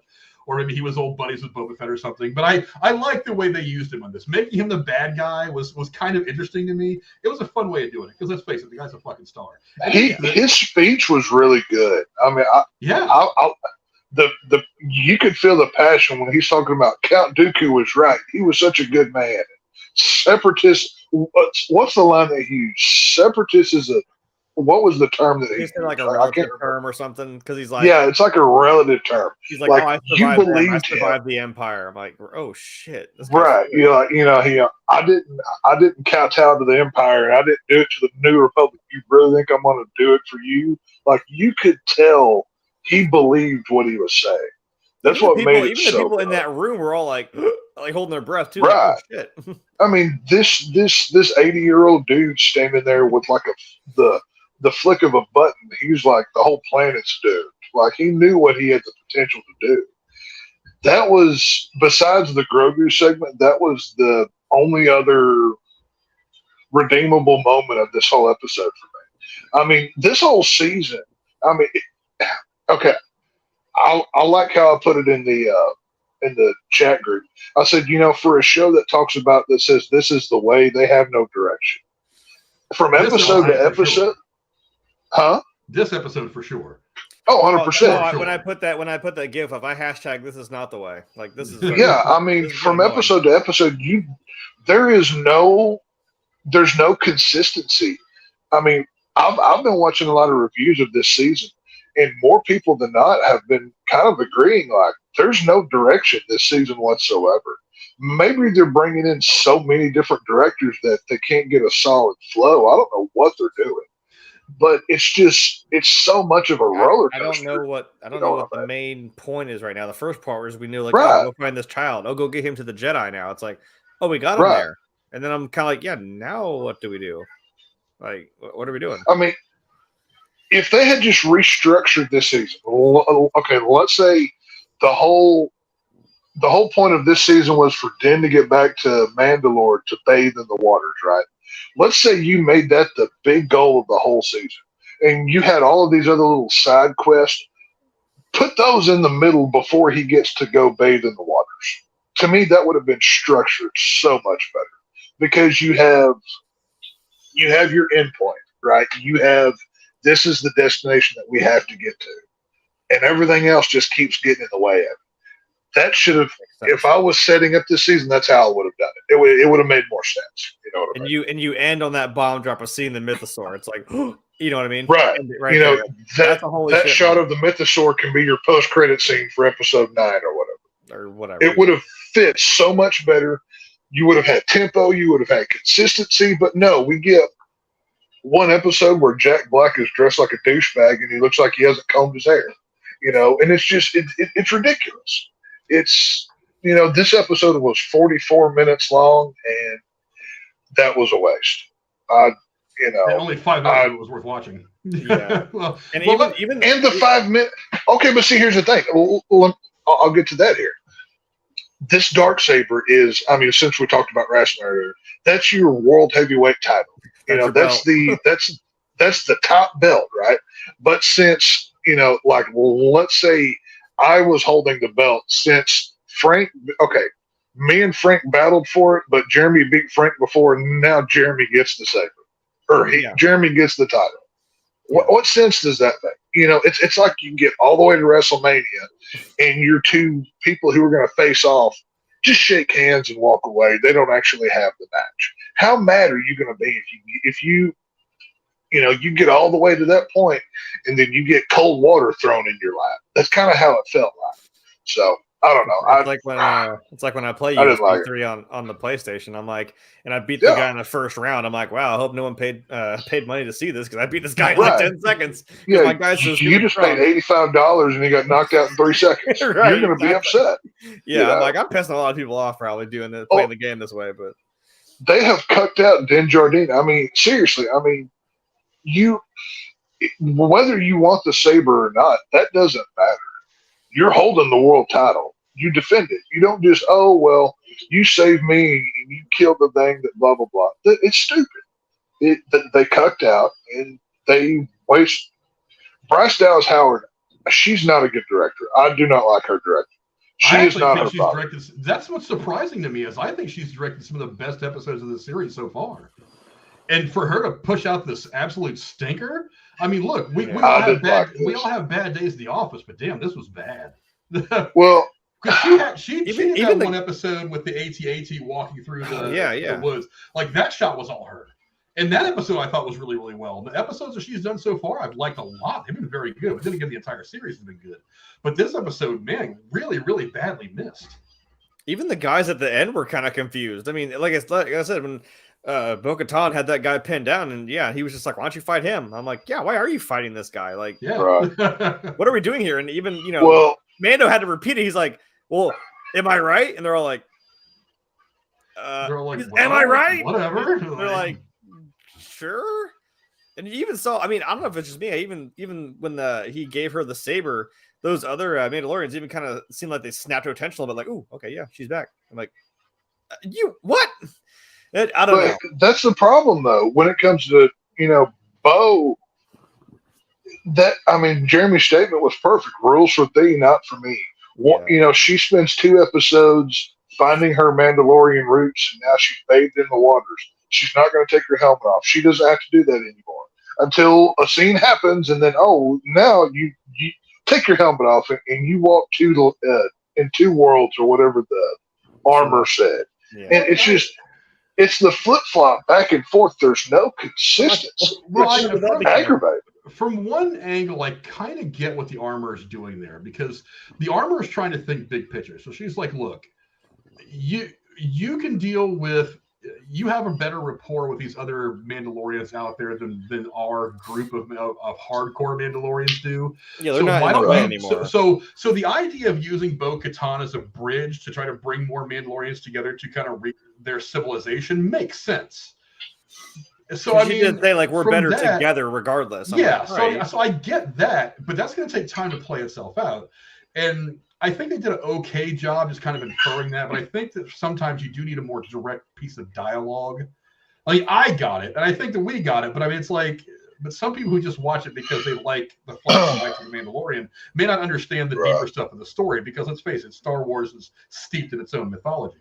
So the casual fans might not get some of that stuff. Well, its own mythology just tripped and fell on its own darksaber. I'm like, you didn't even think about the fact that, yeah, like I said, by your own new rule that you just added 10 minutes ago, that doesn't still make any damn sense. Like, you think about it for more than 5 minutes, you're like, wait a minute. No. But then by that technicality, because, like I said, Sidious beat, Darth Maul, who rightfully did have the saber, but he didn't claim it when he beat him. I'm like, okay, so then by your logic, like you just said there, that means he does actually own it. And then Vader killed him in some kind of battle. Now he technically has it, but now he's dead. So where's the cycle end? I don't know. Well, that's what I'm saying. It's just there's no. Like I said, I don't know how many people they have coming in to direct these episodes. And I think there's like 4 or 5 different directors that all do the season. There's actually fewer different directors this season than there have been most of the other 2 seasons. Well, I don't know what I mean, because I know the first season had Dallas Bryce Howard, Filoni, Favre each directed 1. I think Dallas Bryce Howard may have directed 2. They had somebody else, I forget who. But the first season was great. Second season was mostly the same. They brought in the one girl, I forget who. And Dave. How many did Robert Rodriguez do? Robert Rodriguez only did the 1 that year in the second season. Okay. And then they brought in the one girl, I forget her name. I think it may have been the girl that did the Eternals movie for Marvel. I'm not entirely sure if that's right or not. Some girl I don't remember. This season, it's been mostly like 3 people. And Dallas Bryce Howard only directed the 1 episode. I think there's maybe 2 other people that have directed them all. But one of the things that you realize when you go on Disney Plus and watch the making of Mandalorian stuff that they have, I forget what it's called, is everybody who's directing one of these episodes is actually on set for the entire season. So it's not like they show up, direct their episode for a week and leave. They're actually there for the entire creative process to see how the entire story is being put together. I'd be curious to see, once that same show comes out about season 3 of The Mandalorian, if that had been changed. That maybe they were now for Dallas Bryce Howard, it may not matter as much because she's already been involved in this thing kind of from the beginning. But I mean, I'm wondering if these other directors, like, they did kind of get away from that. We're going to be on set for the entire season to see how to be a part of this thing, kind of being shepherded through from start to finish, and we aren't just kind of having people show up for like 1 episode and leaving. Because if that's the case, and that's one of the things that's affecting the quality of the show. The other thing that I couldn't stand about this, look, I have never been. It's never been a secret. I have never been a big Jack Black fan. He's been in 3 things. He gets on my nerves. Everything else, I think he's just obnoxious. He was in a movie called Airborne back in the 90s where I thought he was kind of funny, but he was only a supporting character. And I kind of related to the main character of that show or that movie because he moved from California to Ohio right about the same time I did. So I kind of related to him. And then School of Rock is a great movie. I'm not going to lie. It's a fun movie. Hell yeah. And he was actually really good in Orange County. I don't know if you've ever seen that. Tom Hanks' son Colin. It's like his first big movie. He was actually really good as a supporting character in that. Everything else he's. I think my favorite role of his would be I Still Know What You Did Last Summer, where he had the dreadlocks like a Jamaican guy. I think that was probably my favorite one. And Lizzo, it's like, yeah, she's popular right now, but she doesn't strike me as one of those people who 30 years from now is still going to be huge. She's much more of a flash in the pan. And I got to be honest, I've only heard of 1 song of hers, and I had to be, look, I'm not going to lie. I had to go on YouTube and look up Lizzo just to even figure out what the fuck her music sounded like before the show started. I had no idea who the fuck she was. All I knew about her was that thing with the flute, which I didn't pay too much attention to. I saw the whole She's also more known for her fashion craziness on red carpets. Well, like wearing sheer stuff. All I know is she was wearing basically a very ugly beige bikini when she was playing that flute, and I was just like, that's just gross. It's like, I'm all for being proud of who you are. If you're big, be big. Whatever. But she wore something so sheer you could see almost everything. She looked like she was wearing lace diamonds on nothing. She's one of those people I would recommend wearing a feed sack. I could have forgiven a lot of things about her performance if she could act at all. She is just not a good actress. Okay. I mean, if she would have come in there and turned in some kind of a good, convincing performance, if she would have carried herself like the way that Carrie Fisher would carry herself very regally, the way that someone like Jimmy Smits carried himself very regally as a Star Wars character, she's just out there like bouncing around along. It's like she was bouncing around in one of her music videos. I watched one music video of hers for the one song that I had actually heard of. I had no idea it was her, but I actually listened to it, so whatever. And she just looks like she's in one of her own music videos, and I'm like, no, that doesn't work for me. It would have been better if they would have put them in some kind of makeup and made them look like aliens, but they like voiced the characters. That would have worked better for me. Because when you put these big faces out there, you have to take away from the show. That's why I've always thought you have to be careful with like celebrity cameos, because if they don't fit, like, I mean, I'm not trying to open a can of worms here, but the whole Donald Trump at Home Alone 2 thing, quick, out. He's in scene for 5 seconds. It was funny. It was one of those blink and you miss the things, you point and laugh. You go, hey, I know that guy. He's Donald Trump. And he was great. And the rest of the movie, it doesn't take away from the film. He didn't so good in his acting gig in the White House. That one. Well, no, Trump and that's the Little Giants was amazing. But Trump and Little Giants. Was he a Little Giants? I haven't seen the movie in years. I don't remember. Yeah. But anyway, it's like having Jack Black and Lizzo in there kind of took away from all of it. It's like too much attention away. It didn't work for me. That on top of the fact that Lizzo can't act her shit. I mean, I'm sorry, she just. Well, the scene where she at the end of the episode, right before the last 5 minutes, where she's like, getting on to Christopher Lloyd, like, you're going to go have to live on the moon of blah, blah, blah, and maybe you can earn respect back one day. And Christopher Lloyd all puts his head down and he walks away like a cur dog or whatever. Like, the way she played that out, it felt like a high school drama, presentation of like a Shakespearean play or something. That's what I'm it saying. Didn't feel legit. Even her dialogue delivery wasn't good. I was more enthralled with Christopher Lloyd than I was the two. It's really distracting to have all three of them in the same scene, let alone like just trying to watch Lizzo and Jack Black go back. Because he's sucking the air out of the entire room, and then you got Jack Black and Lizzo there trying to act. And it's like, no, you're not gonna. I mean, because he's half-assing it, and he's 10 times better than anybody else in that scene, including Bo-Katan and Din Djarin. It's like he completely wipes them out of the scene. I mean, nobody else is there. And it's just, but even in that dialogue delivery where she's reading the notes, trying to sound like the character, she's trying to do a caricature of what she's supposed to be. She's not just speaking it as a character. She didn't get into it at all. And I'm like, I mean, because like in New Hope, when they're getting ready to leave for the last battle, the way that what's the name of the character's name? The lady who's doing all the stuff, giving the briefing. I'm drawing a blank on the character's name. It's a big character in Star Wars. I'm drawing a blank. Talking about Mon Mothma? Mon Mothma, that's it. I mean, there's a certain weight that she delivers that dialogue with. She's a bit monotone, very serious, very stern, clear and concise in what she's saying. She's talking like someone who's got a position of authority. Whereas Lizzo, who's supposed to be apparently the queen of this planet or the whatever, the Duchess, I don't know what the hell she is. They call her the Duchess, I think. It's like she's just basically like, oh, blah blah blah blah blah. I'm in a music video. Bitch, no, you're not. You're in Star Wars. you are in so far over your head right now. You don't even know it. You're drowning and you can't even see the water line. I did have a thought about her though. I mean, if you pay attention, every scene that she's in, Grogu is literally right beside her or in her arms. Do you think they knew she didn't do so good, so we got to keep Grogu with her at all times so people like her somewhat? Maybe, but I think narratively there wasn't much for Grogu to do when they were doing the whole Law and Order part of the episode and solving crimes like Cagney. I mean, because they spent most of this episode as Cagney. Law and Order part of the episode. That's a great analogy, by the way. And when they go to and when they're finally get done with the whole Scooby-Doo part of the episode, they move on to going to talk to the Mandalorians. And it's like Grogu doesn't really have a value there either. I mean, it's like he's not gonna mix it up with these other Mandalorian guys. I mean, to be fair, she's right. I mean, he was there. Lizzo cheated some weird space game. I was like, what the hell are we doing? I can't. Okay, you have Christopher Lloyd, a legend. How do you not make him the leader of this planet? What, like, in casting, that made no sense to me. Like, well, why would have been wild if he was like the king, but he was still the one pulling the strings, doing that. Right. I mean, you have Jack Black and Lizzo roll over Christopher Lloyd, Doc Brown. Seriously?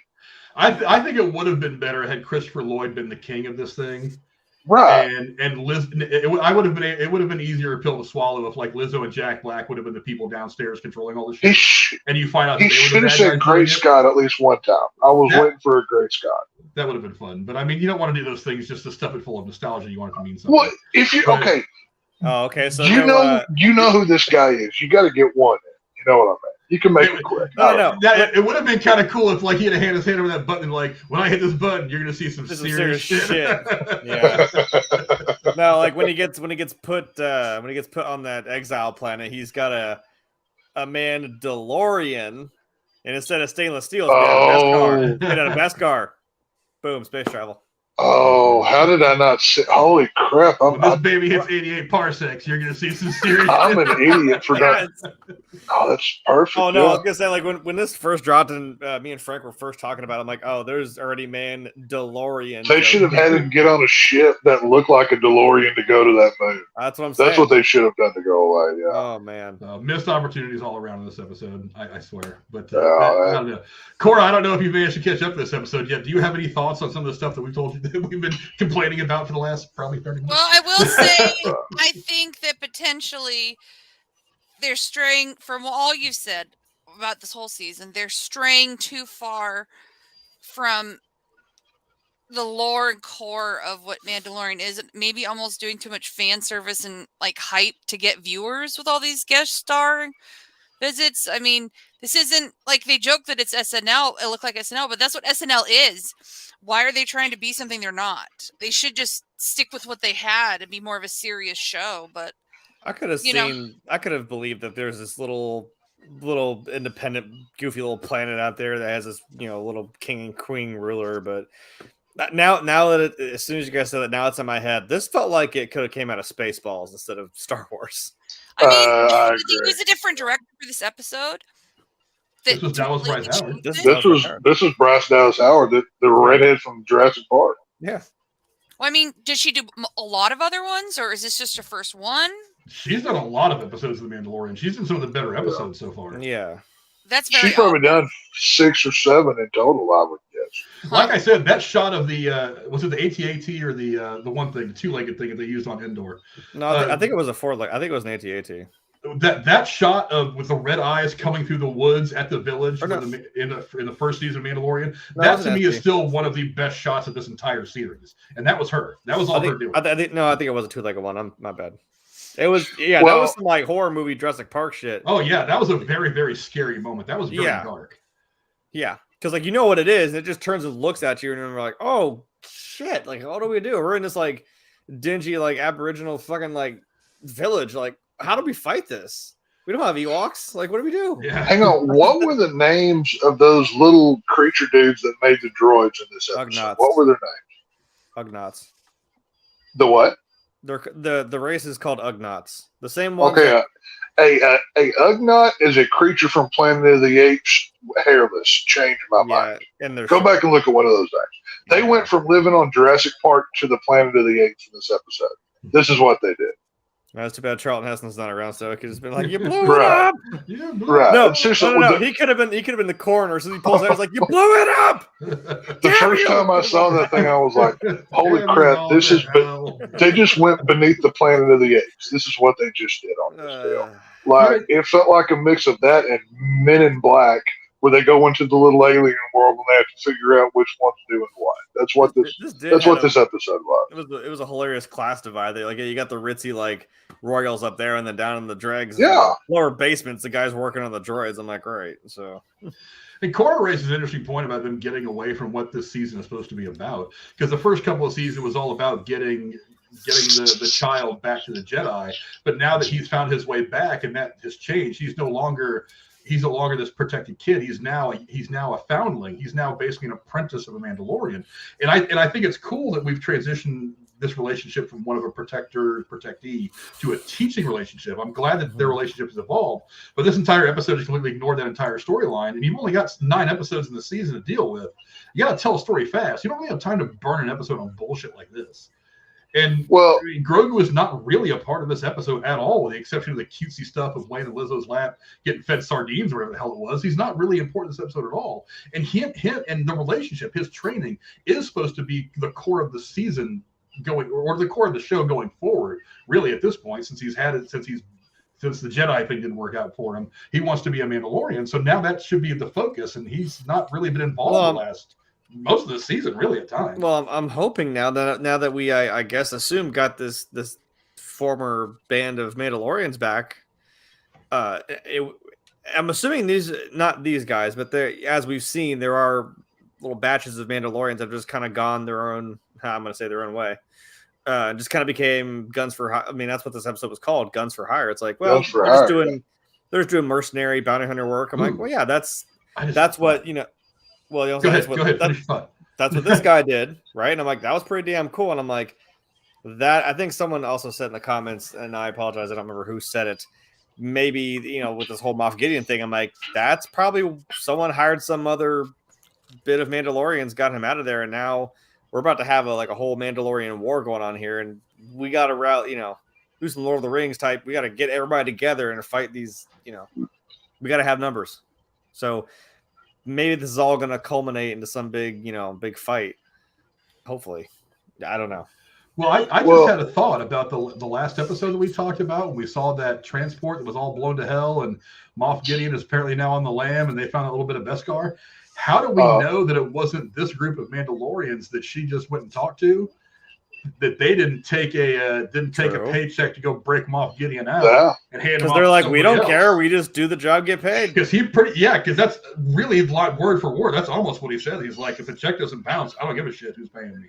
I'll do whatever they want me to do for the money. So it's probably kind of confidential. They're like, we're not going to tell you what we do. Just if you need us, we got it. Yeah, that's kind of how the episode starts. Is they're just like, dude, we just do this. Don't stop us from doing this, and you'll be fine.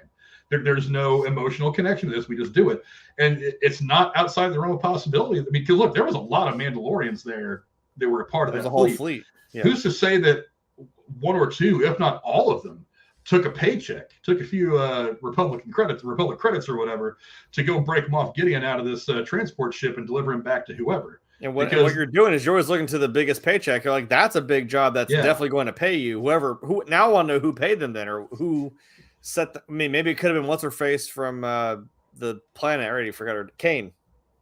Yeah.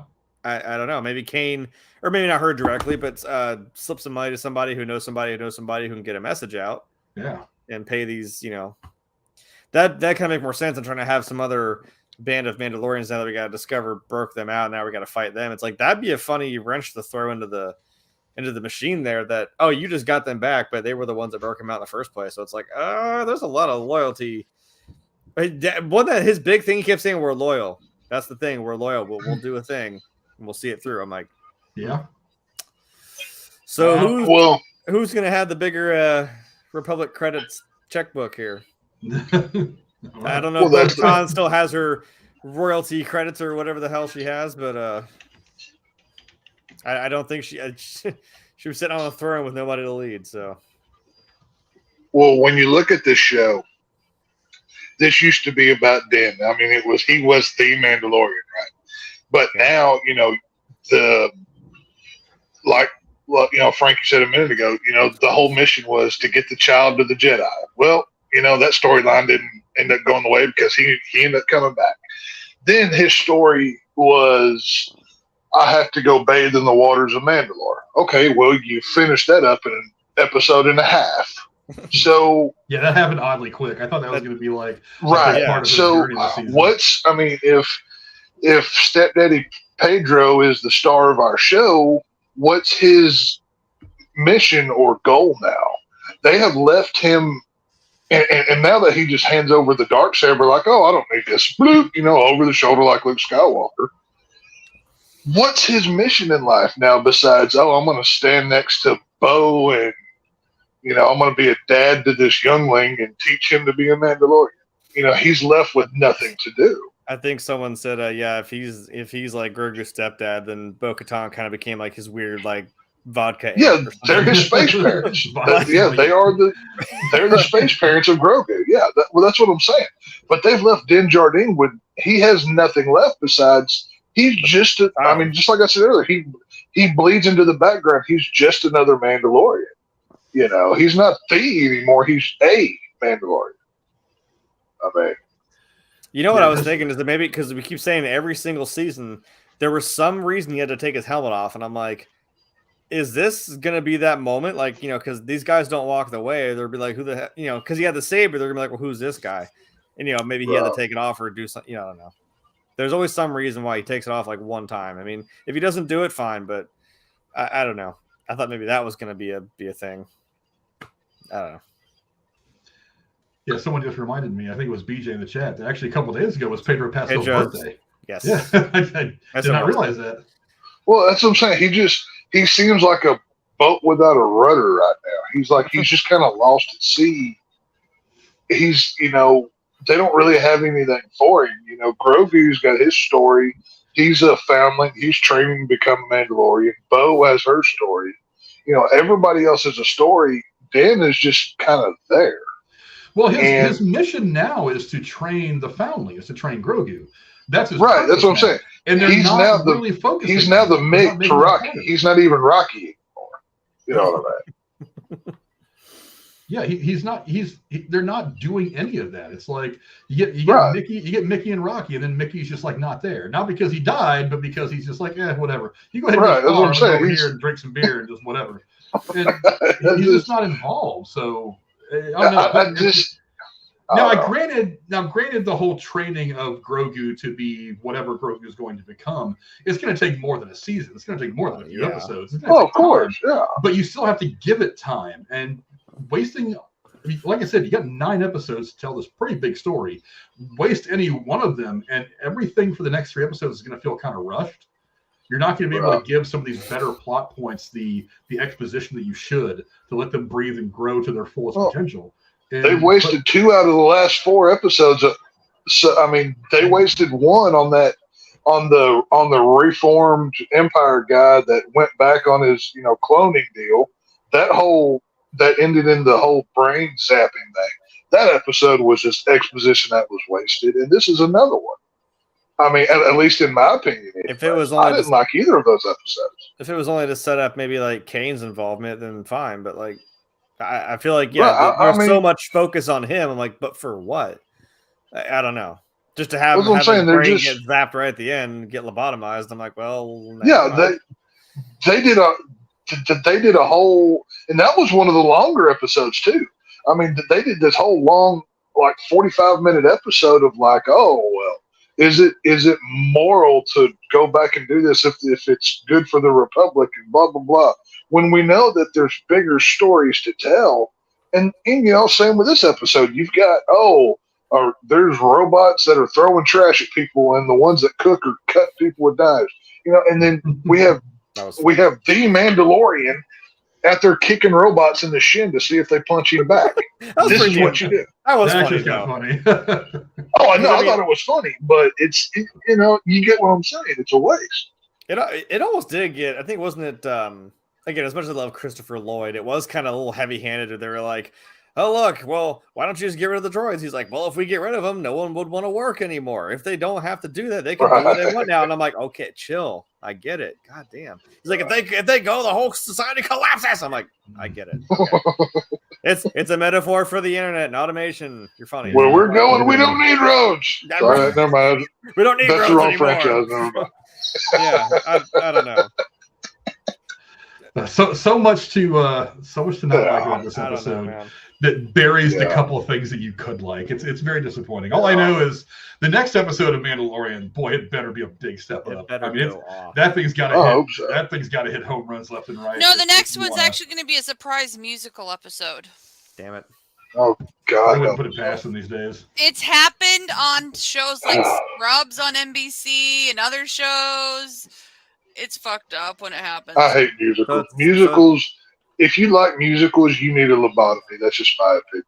Let me guess, musicals aren't allowed to be filmed in the state of Texas. Not around him, at least. if I were president of this great state and I caught somebody filming musicals, I'm getting a lynch rope. I'm just telling you. Okay, I'm going to Google right now. Musicals. Film. Hey, you do it. You do it. You can watch them all day. I ain't wasting my time. Texas. You do your own thing. I'm curious. Broadway shows and musicals in Dallas. No, that's not what I'm talking about. Road trip. Best little whorehouse in Texas. I don't know if that was a musical. No. I mean, that was a Dolly Parton thing. I don't really count. Yeah, that wasn't really a musical. Yeah. Actually, it's been forever since I've seen that movie, but she only really has like 2 even musical numbers in that movie. There's only really 2 in the movie at all. Yeah. Instead of Mandalorian ice, it's Mandalorian on Hoth. You're gonna go ice skating on the ice planet. Western movies filmed in Texas. I'm sure that's gonna be a short list. Oh, yeah, there's like a million of them. Yeah, okay. 3,000 last week. Right. Yeah. There is no specific list I can find. That's like a horror movie. Well, there you go. Well, I mean, hopefully the good people in my home state share my wisdom of musicals are for communists. So. Yeah. Oh, come on, I wasn't going to go that far to agree with you, Tex. That's not quite a bad touch, but it's a lukewarm. How close am I to a bad touch? I haven't got. I don't know. You got 40% to go. So. Oh, okay. I'll figure something out. Well, we're probably not going to get one tonight because I think that's a good place to start wrapping things up. I think we've pretty much broken the last episode of Mandalorian down to its ugliest parts about as efficiently as we possibly could. There's not a whole. There's some ugly parts, folks. There were, but if you got a chance to watch episode 6 of season 3 of The Mandalorian, go down in the comments below. Let us know what you guys thought of it. Did you hate it as much as we did? I didn't hate it, but I didn't love it. You know what I mean? I didn't hate it, but I didn't like it. There was good things, but I don't know. Well, will you watch it again unless you're watching a whole season? I would watch again just to watch Christopher Lloyd. I mean, I wouldn't rewatch this entire season if I'm being honest. Even as good as the fun parts have been, it hasn't been good enough for me to want to rewatch it. Well, I'll tell you what. Let me put it to you this way: we can all agree that Christopher Lloyd's part was really good, right? It was quite enjoyable. So, what's the bigger reveal? Christopher Lloyd as the bad guy in this episode, or Christopher Lloyd as being a toon in Who Framed Roger Rabbit? What was the bigger reveal? I mean, being a toon, that's pretty damn wild. You're not expecting that. To be honest, who else were they going to reveal as the bad guy in this episode? They didn't really show many new people up to that point. They showed Jack Black, Lizzo, a bunch of unnamed people playing, at the dinner table, and Christopher Lloyd. Wait a minute. There's got to be some. Could have been doing something shady. I mean, they're both ex. Just like the Doctor. Yeah, they're both ex-Empire, so they could have some shady underpinnings to them as well. So it could have. I was gonna say, there's got to be something more to Christopher Lloyd's character. Where, like you said, even Lizzo and Jack Black's. I mean, if the more I think about what Frank just said, maybe that was the band of mercenaries that broke Moff Gideon out. What if they were the ones that did it? Yeah, they got the money to pay it. And they were spending a bit of time. Fleet of ships. You think they would have had a? You think they would have had a? They were trying to on this one transport. They were trying to spend a lot of time talking about how they're like, well, we technically can't do this, but if we keep them here to, I'm like, well, why? I'm still hoping that it's homeboy on Jeremy's shirt that broke him out of that ship. That's what I'm hoping. If it was him and Danny Trejo riding in some Rancors, yeah, sure. Well, give me some Boba Fett breaking out Moff Gideon. That's what I think would be cool. Sure, Boba Fett versus Din Djarin. I'm just going to sit off to the side, eat tacos, and Danny Trejo while the whole thing goes on. There you go. We're gonna order some. We'll all go to a taco truck. It'll be great. Yes. We're going to order Trejo's tacos through DoorDash. We're sit there and watch. Yeah. Oh, man. I think that'd be dope. But go down the comments below. It's like him reading that story. He's like, and then I slapped that dirty little pendejo, and I saved Christmas, and I made everybody tacos. I'm like, what the fuck? That would be awesome. Oh yeah. He's the only Mexican in the world cooler than me. As long as he gets a machete that's made out of lasers, that's what I'm hoping. He gets like a mini flash. There's one that's more cooler. The Chihuahua from the Taco Bell commercials. The dog is pretty cool. Yeah. Hey, dog is kind of an iconic piece of. It is hard to get any cooler than Machete, man. Machete's cool. That's just a cool. They should have just gave him a little short saber. That would have been so damn fun. We're still supposed to be getting Machete in space. Oh, I can't wait. And they have to have Charlie Sheen as president again, like they did with the last. If he rolls up there and he finds a machete that opens like a lightsaber, it's like, I'll be like, that right there. That's all this movie needs to be about. Is right there. There it is. I don't care how outlandish and stupid this is. That's all this movie needs to be about. Wait. Since the dark saber rules don't matter anymore, just give them to Danny Trejo. That I'm okay with. Yeah. It almost looks like a machete anyway. It's just kind of a machete. So yeah. That's what you do with. But anyway, Yeah, bottom line is we all kind of hated this episode. Not the best effort. Probably the worst episode of the series so far. I'll rate it. I want my money back. That's my rating. Christopher Lloyd, great. The other cameos didn't work. A bit too far of a deviation from what the core story I think is for this year. Well, I mean, I'm gonna pack it aside. I'm just gonna get excited for next week. I'm confident the show's gonna finish strong. Look, as much as we've liked the show up to this point, a bad episode is forgivable. I can deal with it. Let's just move on. Let's continue to make good episodes from here on out. And then maybe in time, if we do get a chance to at some point to go back and just watch through all of episode 3 or all of season 3 again and just watch it all in one big chunk, maybe we'll appreciate it better as part of the bigger mosaic. But as an individual episode, didn't do well. Didn't do well for me at all. This wasn't a good brushstroke. This wasn't even a happy accident, Bob Ross. This was just no. Yeah, this was an unhappy little tree. It was a dead little bush. Right. Somewhere in the sands of Tatooine. But we're going to go ahead and wrap things up now. Boy, this was a much longer show than I thought it was going to be, but there was a lot of big talk to be had, so we have some good talk going on tonight. I do want to thank my amazing co-hosts for being so kick-ass, as they always are, starting with the Dowager Countess, Lady Cora. Where can folks at home find you? Not online. I'm allergic to the internet except for your show. But happy to be here. That's fair. And Twitter. There's her Twitter handle. That's true. She doesn't tweet very much at all, so you're only following her. She's been really getting heavy behind Trump on Twitter, so if you want to see all her support. That is why I've been gone, you guys. I have switched to Team MAGA, and I have a new persona called Mora, not Cora. Yeah, there we go. That's actually pretty impressive to think of on the fly. That's not bad. It would have been funnier 5 days ago, but. Oh, man.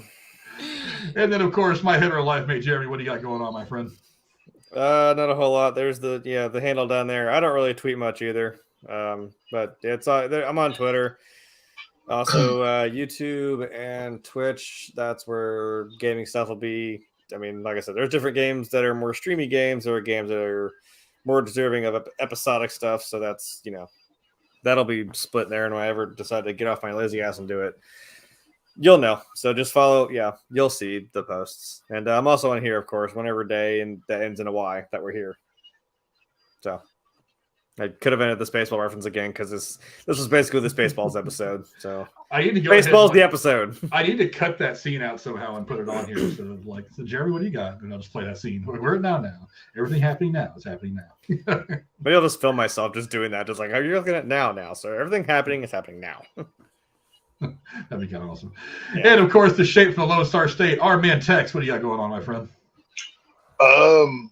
We're not a whole lot. We're not real good representative on the Twitter side. Cora's faking she's not on there. Jeremy doesn't use it, neither do I. So, I mean, if you want to go to mine, fine. I don't really do much either. But, no, you can find me here on Thursdays.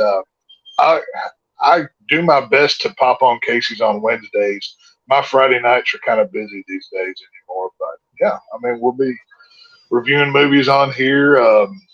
Got some, I know Evil Dead Rise is coming up. I'm really looking forward to that one. Hopefully we'll do something with that. Who knows what else is coming. So if Pedro Pascal does something, well, I'm sure we'll be here to tell you about it by next week. We are in his fan club and his news division. So, we'll make sure and deliver the news for you. So, yeah, we'll be here. As for me, you can find me here every Thursday going over all the cool stuff that's happening in the world of streaming, television, movies, all that good stuff. Breaking Din Djarin's balls whenever he spits out a bad episode. Doing whatever, talking shit about anything. Don't forget, here in about 3 weeks, Tex, that's probably when Jeremy is going to take the night off, and we are going to be doing the first round of the NFL draft. We're going to see who the Did they do that last year? Hang on, wait. No, they did that last year. Why are they doing it again? I do it every year. The NFL draft. Why would they do it again? They did it last year. I'm ready. Let's go. Because other college players are joining. I'm joking. I'm playing. Well, the reason they do the draft is so the Cowboys can have 1 day a year to look forward to. That's why he's got that big number 1. You get one. There's 2 days. There's 2 days. There's that day and the day the cheerleaders get their new uniforms fitted. True. Oh, God bless the Cowboy cheerleaders. The best hair ever. I love them. I would marry them all. I would marry every single one of them. Then you would be a polygamist. I would be okay with that. You'd have to move to like Utah or something. That's Oh not my God, you made me snort on the show. Bad touch. There it Just to is. say, like, There it you're not telling me anything that I'm against here, Cora. You have to, you know. But to say he's What if called they him way voted for worse than that Biden? before, Cora. Would you I marry was him gonna if you voted say, for Biden? On the list of words I've been called in my life, that doesn't even register on the Richter scale. You're gonna have to try harder than that. So, you know, it's all good. We will see you guys next Go week. Cowboys. I promise I'm going to be scheduling some more movie reviews. I know I'm like 4 or 5 movies behind, but now that I'm kind of starting to figure out work, I'll be able to get some more plays going on for some movies. I still haven't seen John Wick 4 yet. I needed to go do that. I haven't either. Redfield at some point I need to go see. There's 2 or 3 movies out right now that I want to go see, but I got to figure out how to make it work with the schedule. But thanks Nick all of you for Cage's coming. Dracula is a must see. I need to see that film. Oh, it's a must see. Nick Cage period is a must see. Yes. But, we will see you guys next Thursday. Thanks for coming and hanging out with us. We very much appreciate it. We will see you guys later. Adios. Bye. See y'all later. Text voted for Biden. Go Cowboys.